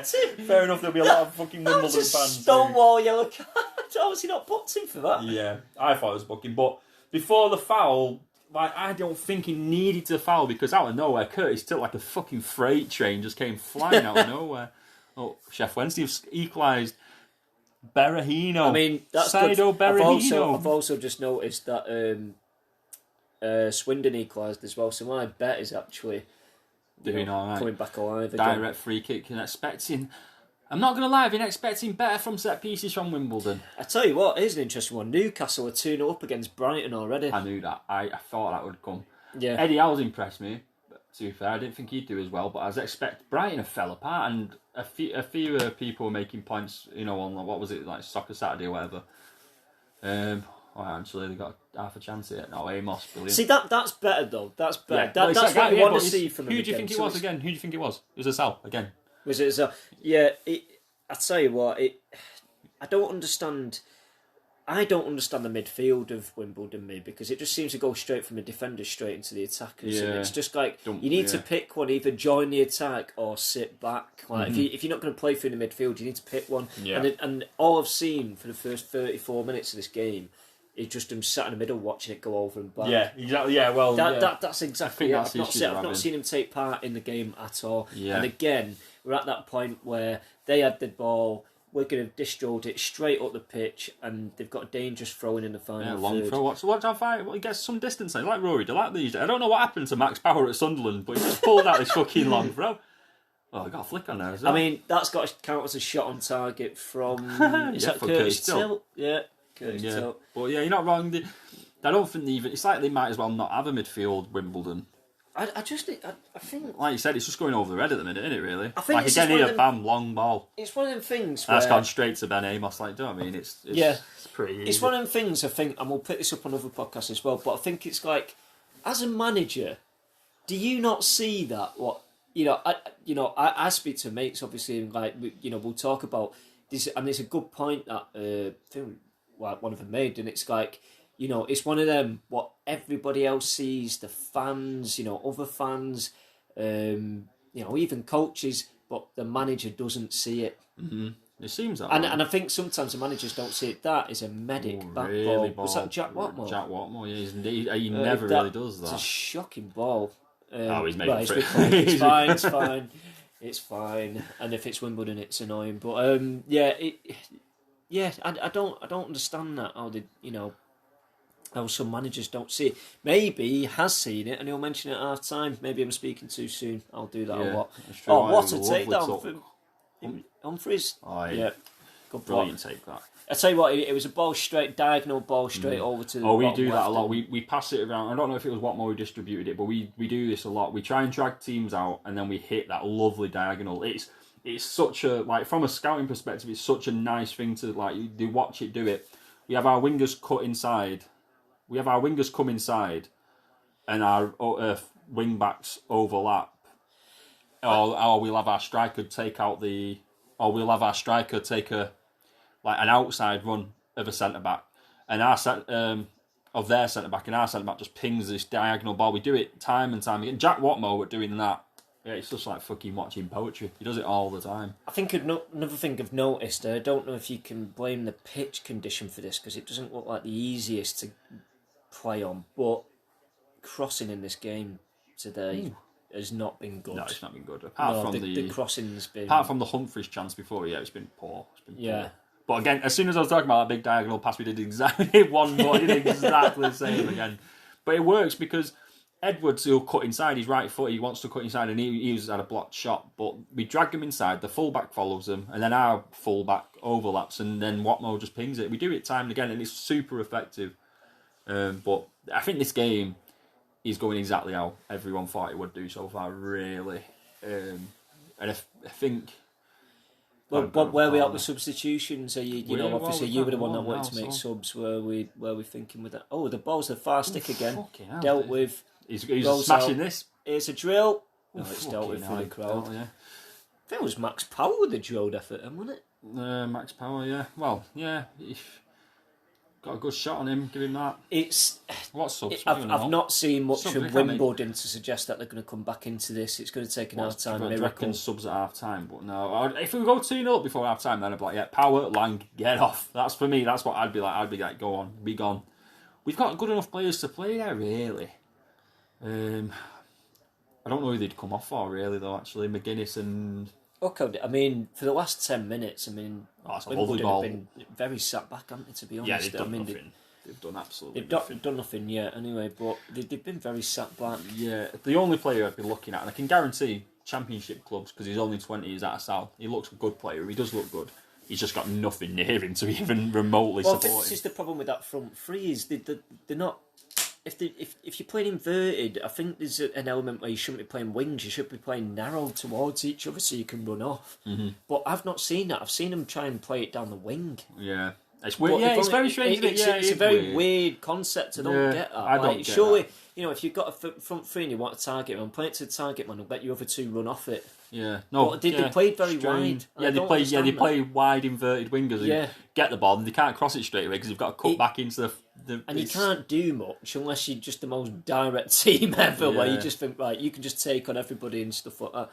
No. It's crazy. I tell you what, that Zanev in net for Wimbledon. I tell you what, he's got off of a couple already. I mean, he don't look confident at all. No. He does not look confident at all. I have to talk whilst trying to pull the perfect. That Guinness before I poured was that Guinness looked all right to me. I mean, I don't drink Guinness, very hypocritical and all, but. In terms of everybody knows how Guinness should look. I might tweet this. All right. Tweet that. Look how good this pint is. Fucking hell, you'll be in for some hate mail. I mean, we're in for that anyway, aren't we? But no, bloody hell. Well, maybe, you're gonna fuck you up now. Well, the issue is to have hate mail, you have to have people listen. You do, yeah. Which is why we'll be all right. Because no fucker's gonna listen to this shit. The only hate mail we get with people we know who we send it to. My mum and dad. This fucking shit podcast. Again, I think shite opinion. Well, two shite opinions. I couldn't be arsed. It was taking too long. Actually, again though, once that fucking not bad. Yeah, wait for it to settle. We'll see how it goes. It don't. I don't think the game's been that bad to talk about our pouring apart. No, well, I personally don't. But I'm an appreciator of all football. Who's that? Tom Bailey's driving again. He loves a dribble. Is he still on loan from Preston, or have they actually signed him from Preston? Tom Bailey's, well, going into probably our favourite game, do you remember on Football Manager? He used to play for England on Football Manager, for Tom Bailey's. He got an England squad. That's ridiculous. That's typical Football Manager. I mean, you've got to remember, like, even if you go back, 20 years, 20 years. You've got to remember, like, Michael Johnson, the midfield for City. And then obviously he was tipped for the next big thing. And now he's just, he's off the grid. I think the last thing I heard is that he runs a chippy with his family. Jesus. Like, that is proper off the grid football material now. Actually, speaking of off the grid football material, Bebe. He messaged me this last night. Can't wait to talk about Bebe. Scored an absolute worldie of a free kick from Vallecano the other night. It was unbelievable. Fucking Bebe. I thought he'd retired. I assumed he'd retired. I don't even know how old he is. I mean, let's have a look. I want to see. I actually want to see. Just so you all know that the only reason we're not really talking about the football at the minute is because at the minute both teams are kind of doing nothing. I don't know how to say they're doing nothing, but we're going to pass it around the back. They're pressing, blocking it. We're getting a goal kick. They're getting a goal kick. Nothing's happening in the last 5-10 minutes. Not much going on, really. For Wigan perspective, it's nice to see us try and pass out from the back, which I was talking to before the game. Without McGuinness on the pitch, which is harsh on McGuinness, because I don't think it's his fault. Oh, it's a lovely ball. Edwards, I love that. Great turn. It's a good whip into the far stick as well, headed directly it's all over him there. Zanev, but it's good. It's nice. good build up again. Yeah. The football's good. I think that's the thing as well. And this isn't a criticism because of going down levels, but I've always thought it's always, no matter what the level, it's always great to appreciate good football. That turn was brilliant. Nice. Queen Edwards on a great and the cross game as well. Yeah, it's nice. That cross is brilliant. It's a shame, but before what I was talking about was saying that McGuinness, when he's on the pitch, I feel like we can't help but go long because it's so easy to go long because he's such a big lad. But without him on the pitch, we seem to pass it around, and it's harsh on McGuinness because I feel like if that chance right there then falls to McGuinness, that's surely a goal because he's bigger, stronger than Callum Lang. So it's a bit harsh, but at the same time, it's like Stephen Humphries well deserves his chance because he's brilliant. Tom Naylor, that is him to a T. Again, though, it's that directness that doesn't work again. And I think how you as a fan, it must be really frustrating to keep seeing that all the time. Cosgrove, and all he seems to do is shove people. Yeah. You don't even seem to... Extremely physical. You know what's he'd come out just to bosh players. Oh, a chance. Half a chance. The cross was behind him, and he didn't really get. It was McCormick that got the header, but he had to come back on himself. I don't know if he left Wigan and just started eating raw steak and just hitting the gym all the time, but he was like kind of a noodle arm when he left Wigan. He was quite a slim lad. He looks a beast out there. All he does is seem to just shove people about now. He's not even that good in the air. He just fucking pushes people. I tell you what, it's interesting with Wigan. They roll it out the keeper rolls it out to a fullback, and then they try and whack a diagonal. Yeah.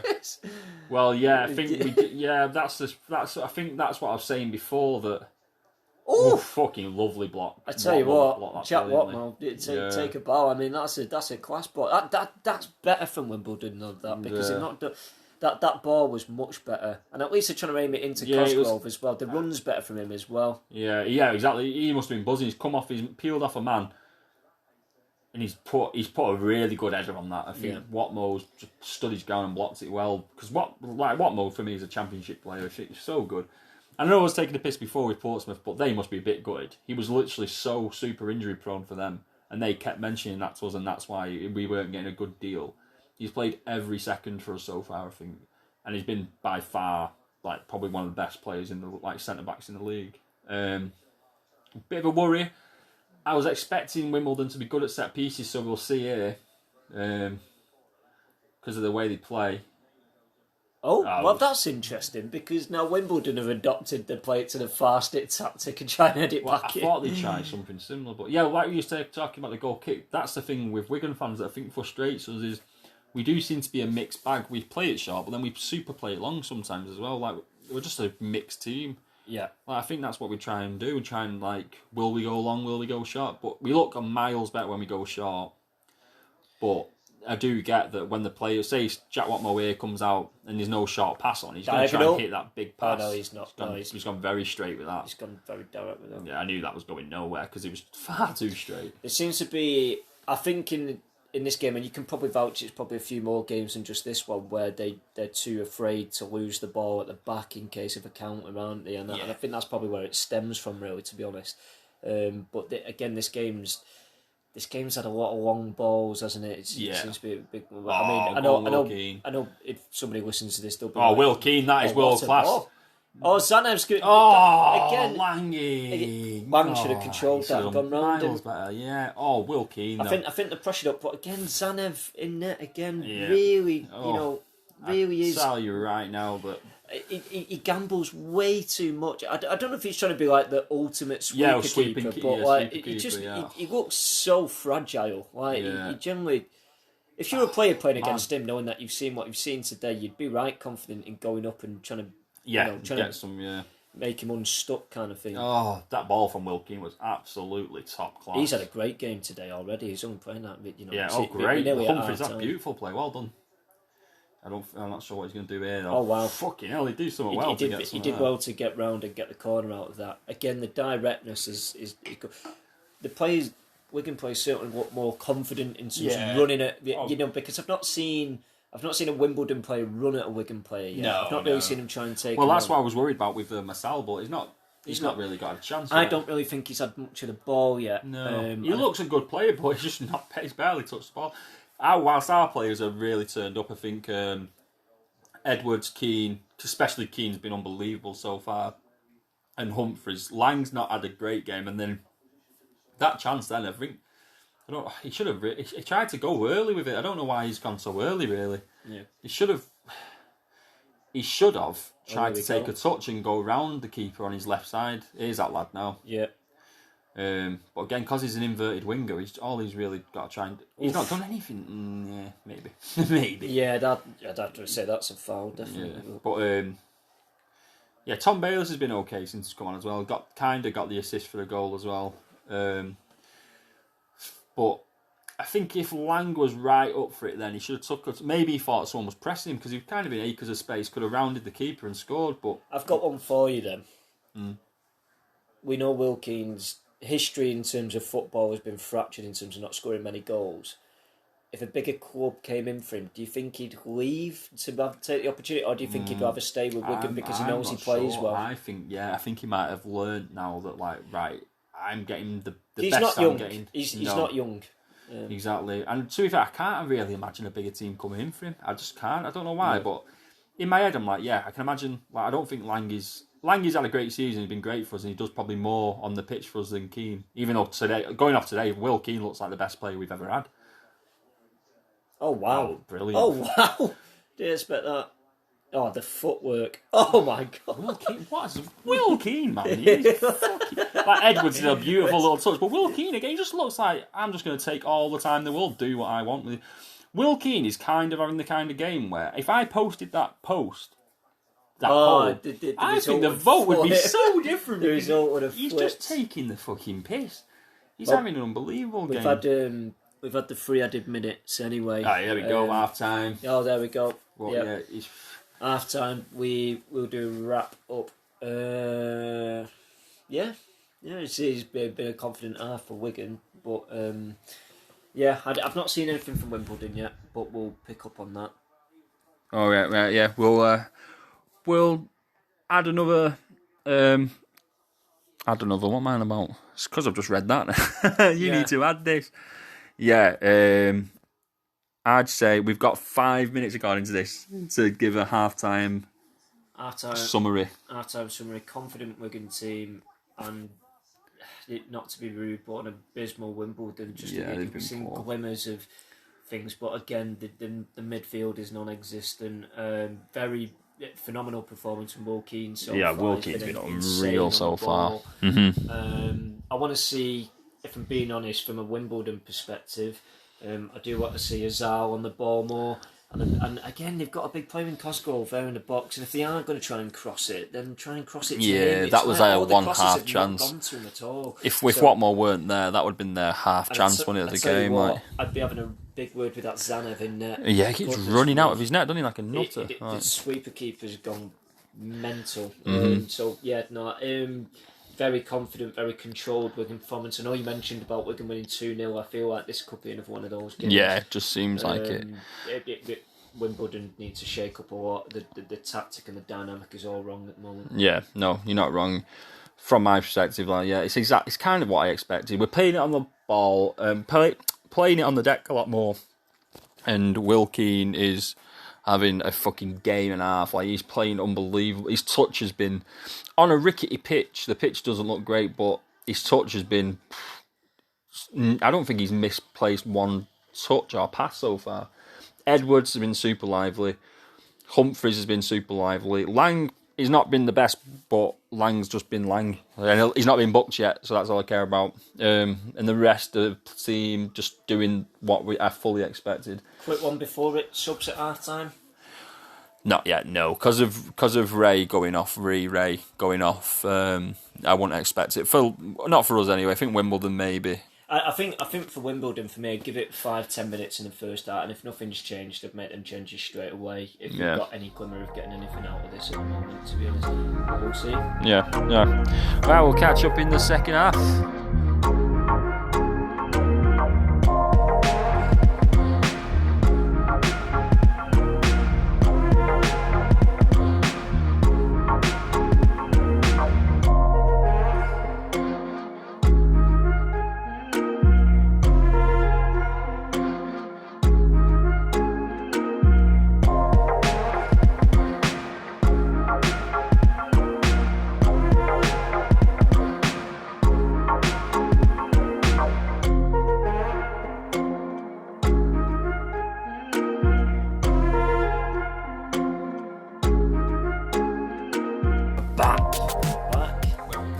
We've ordered a KFC. Yeah, back in a mediocre half time.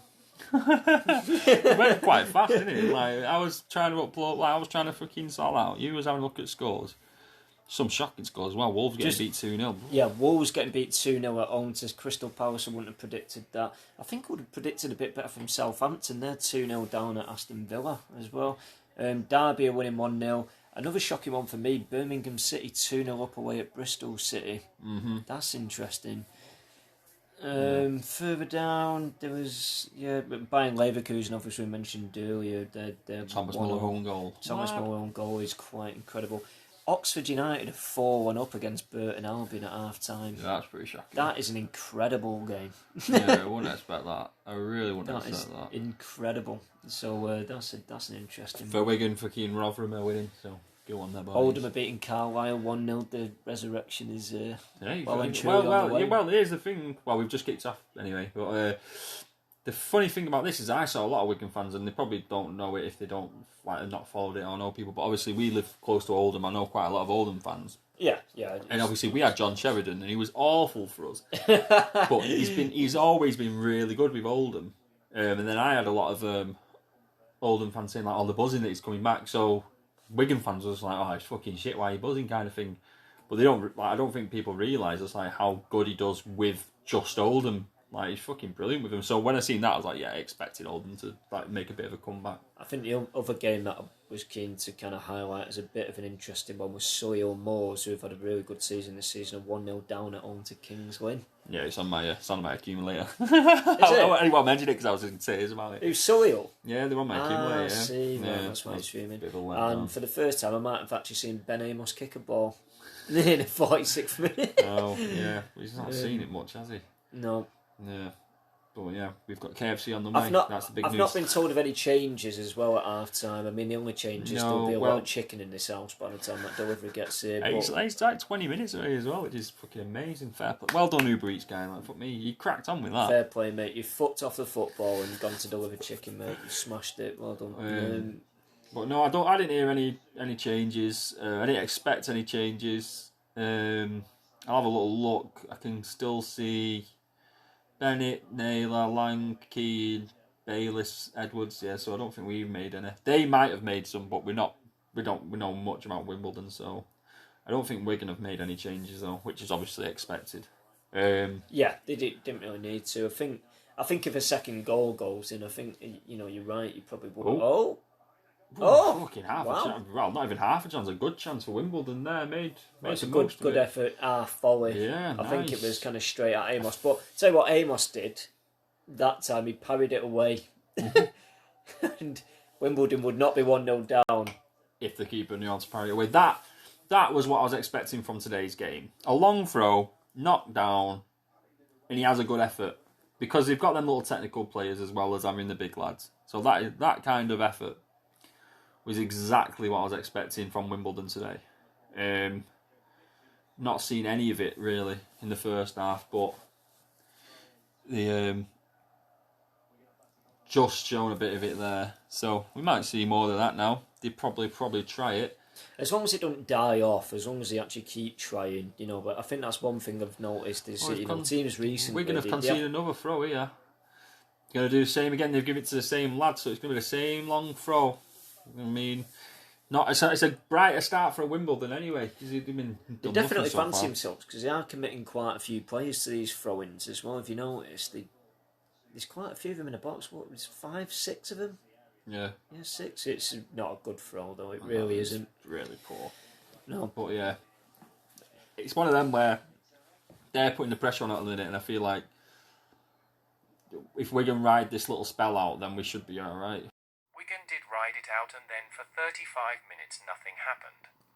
It's been hard work. This second half's been a very hard work to do this kind of Honestly, it felt like more fun talking about Russia. It's been so much hard work. Oh God, that says something. That really does say something. No, it has. It's concerning. Yeah. No, there's going to be lots we're going to talk about in upcoming podcast. I mean, we may as well take the opportunity to discuss it now. Now that everything else has just gone. Well, now that the game's just gone completely flat. But we will probably do a bit more into other games. I think a live watch along will be pretty good with no food. But absolutely no food. Yeah. Player profiling. I'm kind of keen to look into things more from that perspective.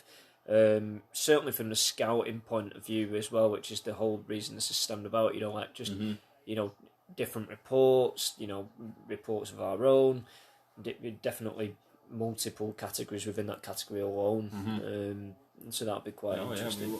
We want to do scouts and we want to have reports and we want to do football and talk football, but we're also going to do some like entertainment and talk about our favourite shows and talk about upcoming films and talk about blah blah blah and in general what's in the news as well, really, because obviously with what's going on, I can't help but feel like that won't be the last we hear of the Ukraine-Russia side of the podcast, because we're going to hear more and more about it and be like, well, we need to talk about that as well now. Do you know what I mean? Yeah, the events are changing that rapidly. It's hard to keep up with it, I guess. Jack, I tell you what, Jack Watmell's looked very controlled at the back. Yeah, and I'm presuming that would be a normal thing anyway. But yeah, he's been so good. But here we go, Wimbledon. They're putting a bit of pressure on now. 7 minutes to go. Yeah, they're putting it on a bit. To be fair, they'd massively take that, and this might be their bit of a plan, really. Do you know what I mean? Not do much, try and stop Wigan from scoring, conserve some energy, and then try and go for it last 10 minutes and grab a goal. Because I can clearly see that they look a different team in the last few minutes. Since some changes, definitely they've tried to keep hold of the ball, play it short, pass it about a bit. I'd say the movement as well, though. They're running about miles off target, but they do look like they're actually. It's as if they've been jogging for 85, 60 minutes or whatever, and now they're now just coming about with it. They've pretty good cross that actually. Yeah. Cosgrove got well, but again the header's just wayward, really wayward. Unless they keep ploughing away, Wigan seem like they fell off. It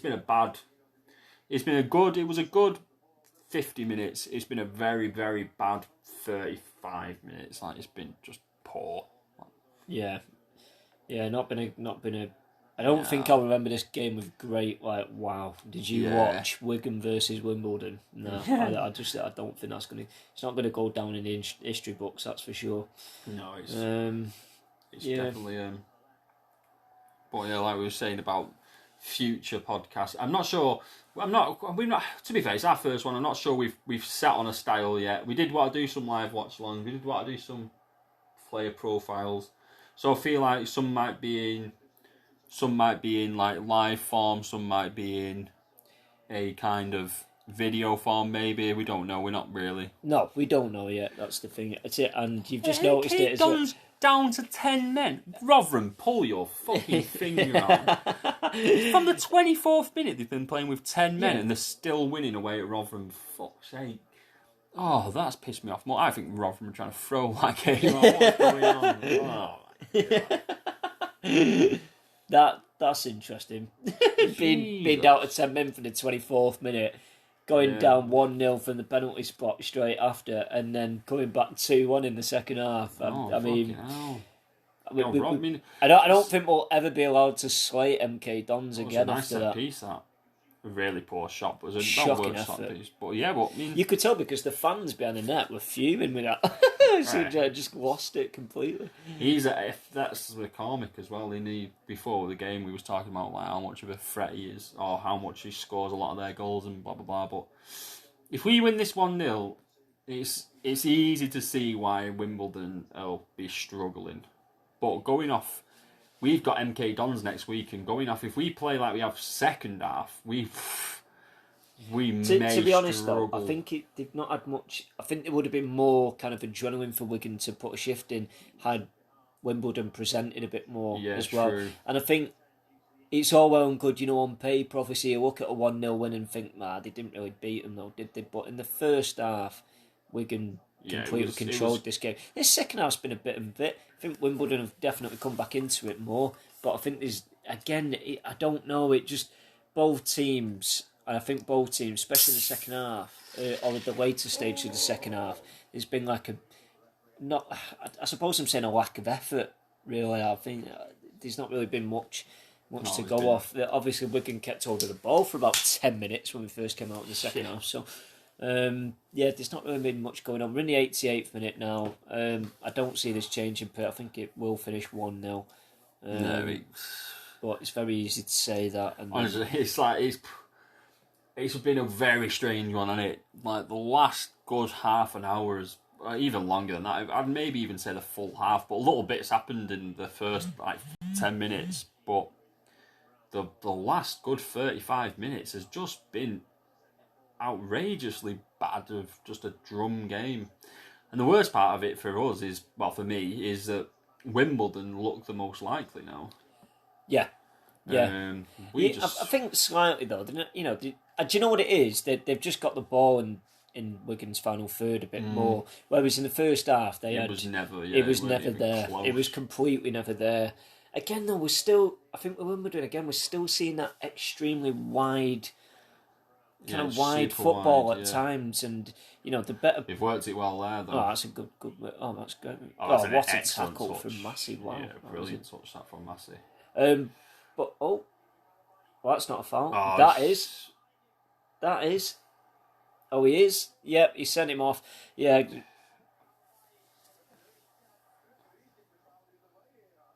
Oh, yeah. I tell you what, there's pandemonium on the pitch here because what's going on? The linesman's giving it the other way. The referee sent him off. I know. Excitement! Our reaction completely didn't summarise this. Basically, Humphries was through on goal. He was taken out as the last man, what looked like he was taken out as the last man.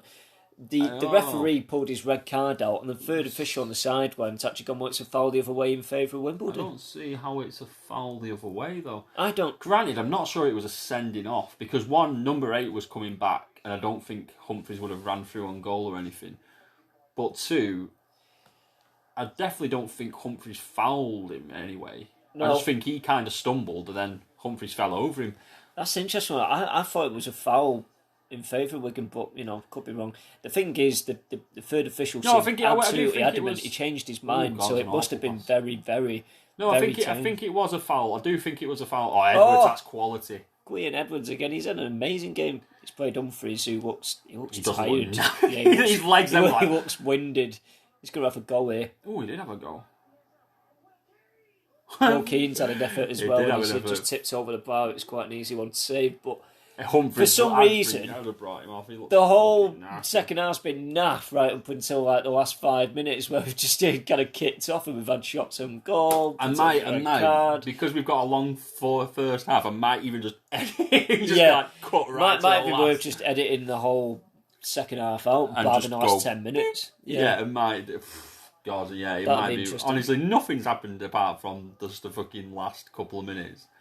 I'll have the first couple of minutes, and then it's like, right, we ate KFC and disappeared for half an hour, and then we fucking recorded the last couple of minutes. Oh, God. But yeah, it was a weird one, but I think it was a free kick for Wigan. But I don't think it was ever a red card, because I don't think he would have No, gone because I through. think Hartigan was back there. Yeah. I think Hartigan was already back there. Corner for Wigan, they're just going to keep it in the corner, which is really boring. Which it just sums up the second half. Tell you what, really. Massey's done alright since he's come in. Just gets Yeah, stuck in yeah, everywhere. well, And he's gone into the corner. Oh my yeah. God. I hate And that. he's I hate lost that. it as well. I It's just even hate worse. that. And they've Play lost him it, in, giving play it him in. straight to... It's a chance of... Oh, he he- sent two people. Oh, God, what's he done? Will Keane's absolutely fluffed No, I that. think Oh, my I think word. he kind of. It was one of them where I think he got trapped in his feet, and then he was like, yeah, he just tried a little. I don't even know. It looked like a Cruyff, didn't it? It was a weird one. Very, very bizarre. Very bad. I don't know God. what happened then, but I think The action in the last couple of minutes has just gone fucking through the roof. it's just kicked off. It's happened. really just kicked off. It's gone think- mental. I think Humphries, he's got a left foot. I think, boom, have a pop there with your left foot, and then he just... And well anticipated by Keane, that as well. Edwards looks like the only player with any kind of stamina left. Everyone else looks Yeah, fucked. everybody but apart from Massey and Edwards, everybody else does look pretty peppered. Well, it's 5 minutes of added time. We're in the third one now. I mean... And Wimbledon have resorted to Route 1 football again. Yeah, as expected. Well, I expected more of that all game, though, to be honest. I mean, I get it. I get it if it works, I get it if you're playing it into someone to run off and stuff like that, but we've just not seen that from them today at all. All we've seen is just long ball after long ball. And do you know what the funny thing is? It's not even been contested at the other side of the long ball. It's literally just gone straight to a Wigan player, and the count and the reverse happens again. There's not really been much of that. The best football for me, Wimbledon, was when he started to get it down, about 10 minutes ago, started to knock it about a bit. Why don't you just encourage that? Because they were having chances as well, clearly, and then they've just resorted back to Route 1. It's just, Yeah, I don't it's understand strange. it. Well, I get it now because it's so late in the game. It's like just sling it forward, but it was. This is the only time it makes sense. Prior to this, it did not make any sense at all. No sense. Especially, like you said, they weren't really contesting them. Here he is, your mate again. I don't think it was ever going to work in that first half. Like the first half, it just never looked like they were ever in the. I tell you what, we're struggling with now is Humphries. He's fucking out on his feet. He looks fucking knackered. So every time it comes back to Wimbledon, he's nowhere near pressing the ball. So it just comes straight back. Unless it goes near Humphries, he's going to be nowhere near chasing it. But it's a bit of a nervous last fucking minute or so because it's still only 1-0 and they still got Well, that. if you ever wanted an example of how it can't be, was that just gave up and towards the end as the ball went out. No. Oh, God. Less than a minute to go. Yeah, I'd be very surprised if... Look at the attitude though. It's not like in saying that, it's not very many players up there, but I'm just thinking like in terms of the marking and stuff, they're not really that determined. I think it's going to go long. Yeah, play it down the line, head it out, get another throw, play it down the line. It's going to be one of them, I reckon. Yeah. Well, they've kept it in though. Again, I think that comes down to Humphries just being out on his feet. He just looks fucking knackered. Fair enough, he's been chasing everything down, so I get why he's fucked, but I don't think he's played one game where he's played a full 90 yet. So I'm not sure if he's even used to it. That's a good ball. Oh, keepers. yeah, Amos has Ben come Amos all saw the way. that. It was a good through ball, Yeah, quite it far at was. the edge of the box, but it just rolled perfectly, Yeah. and it just a chance, half chance, but Amos kind of read it quite well. Yeah.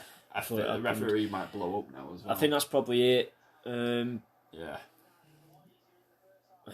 Amos obviously no rush there, mate. Yeah, he's just going to kick it long, probably full time then. Bit of a rub. It's one of them where, brilliant from Humphries. Keane man of the match. Humphries, that's terrible. Don't know why he's done that. He's giving it away. Well recovered. Yeah. Alright, it was a good win. 3 points. A team scrapping at the bottom can always pull off a shot. I don't know, we'll just fucking turn it over to Rotherham, see what's crack. Probably worth checking in on that, actually. There you go. So we literally just watched that full time. Yeah, this one's about to finish as well. But it's a good win. I don't care what anyone says. Obviously a 1-0 win. I know it doesn't look great on paper considering the league positions of both clubs, but I think Wigan definitely played some good football in the first half. Yeah. Second half, I'd be surprised if we didn't cut it because of how bad it was, but maybe that last 10 minutes. Yeah. You saw a bit of good spell from both teams. Nothing for Wimbledon are a worry, definitely. I think if they play like that in the upcoming games, they're definitely going to find themselves in a tricky position. The only saving grace might be the teams below and might be even worse. Yeah. I mean, I know Doncaster are diabolical at the moment. They lost 4-0 today, so that's the other one. I think Crewe lost as well again today. I think they lost 2-1 at home to Wycombe. That's just finished actually. Nothing special there either. But yeah, maybe the teams below them will probably keep them, but it is worrying. There's quite a few teams down there though. The only team that has kind of turned up, Lincoln beat Sheffield Wednesday today, which is a big turnaround result for them. Yeah. Charlton got they turned the form around. Yeah, did they lose again? I can tell you now it's still going, but it's 0-0. Right. But they probably take that because they've lost so many games recently. They probably need to take stop the rot a bit, don't they? Yeah. So that'll be that. I think the biggest things for us: 1, they won, got 3 points. 2, no one got another yellow, so no one got suspended, which is good. And then the downside is MK Dons winning. Like fuck, never saw that coming. I didn't expect that. I didn't expect that. I just thought I think Rotherham have been so solid. I know they've drawn a couple of games recently, but I think they've been so solid of late. I didn't expect them to win that. But yeah, big win for Oxford as well to keep them well within a playoff spot as well. It's an interesting playoffs that actually at the moment. When you look at it as it is at the moment, you've got MK Dons, Oxford, Sheffield Wednesday, and Plymouth Argyle. There'd be some interesting. I mean, if it did finish that way, there'd be some interesting games in the playoffs. That's for sure. So that'd be quite interesting. I think in the playoffs though, what score was Sunderland today actually? No, well, they were 0-0 against Charlton. That's why it was. Oh, right, okay. Yeah. Well, this League One in a nutshell. You know what I mean? It seems like teams hit form, go on a bit of a run, you think like, they're going to do it. And then they just fall off again. You know what I mean? Like, the fucking Sunderland's easily bypassed us 3-0. Then go to the worst informed team in the whole country and draw 0-0. Yeah. It's just fucking strange. Like, you can't call any result in the League One. It's fucking bizarre. Interesting results then. I think we may as well pick up on seeing as the second half was pretty drab.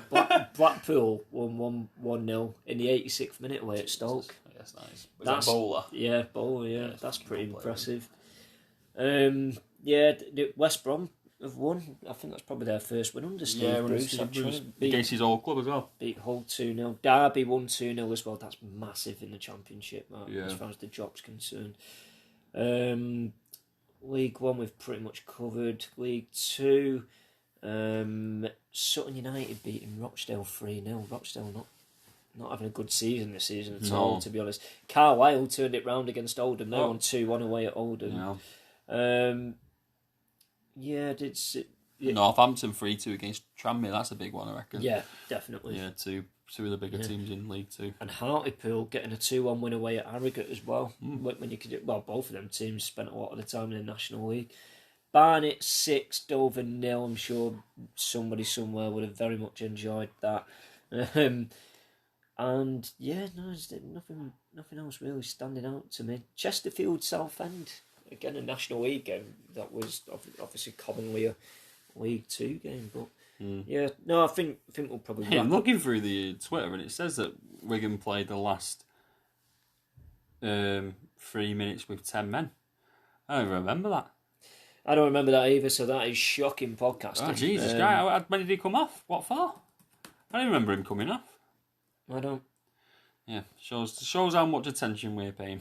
Yeah, which is very little. Because the game was awful though. Like, well, the first half was good, and you can.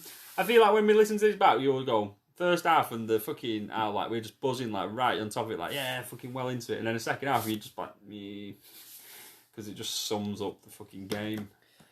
Yeah, it wasn't a blockbuster. No, let's put it like that. But they did win, and that's what matters. That's the biggest takeaway from this game. Is there anything you want to mention? I can't really think of anything else I can mention apart from that. Not in terms of that game, no. So it's a good win. It moves them. I think MK Dons are probably the big winners of today. Yeah, probably. Yeah, the thing is, we've just matched MK Dons and they've matched us and blah, blah, blah, and we're still 3 points clear of them, blah, blah, blah. But I think in the grand scheme of things, like they're motoring now. They're really, like, we've been stop-start whilst I think they're really starting to make a case for the automatics now. They've just beat top of the table. You've not lost in a long time. You've got us next week. If they beat us next week at home, like they must be like, yeah, we're going up this season. It's worth mentioning we're going to have got games in hand. Yeah, no, it is, and I think that's a big part of it. And I think, like, yeah, I'd be happy if I could look into the future and go like, yeah, we won all our games in hand, then I'd be like, yeah, right, well, technically they're 9 points clear of them, and then I'd be happy with that. But I just think if it comes down to it, I would 100% take a draw against them next week, 100%.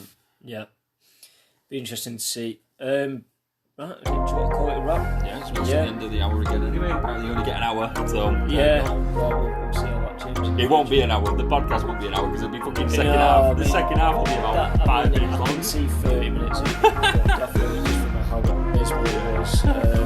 But yeah, no, right, wrap it up there. Yeah. Sound. We'll catch you next time. Take care.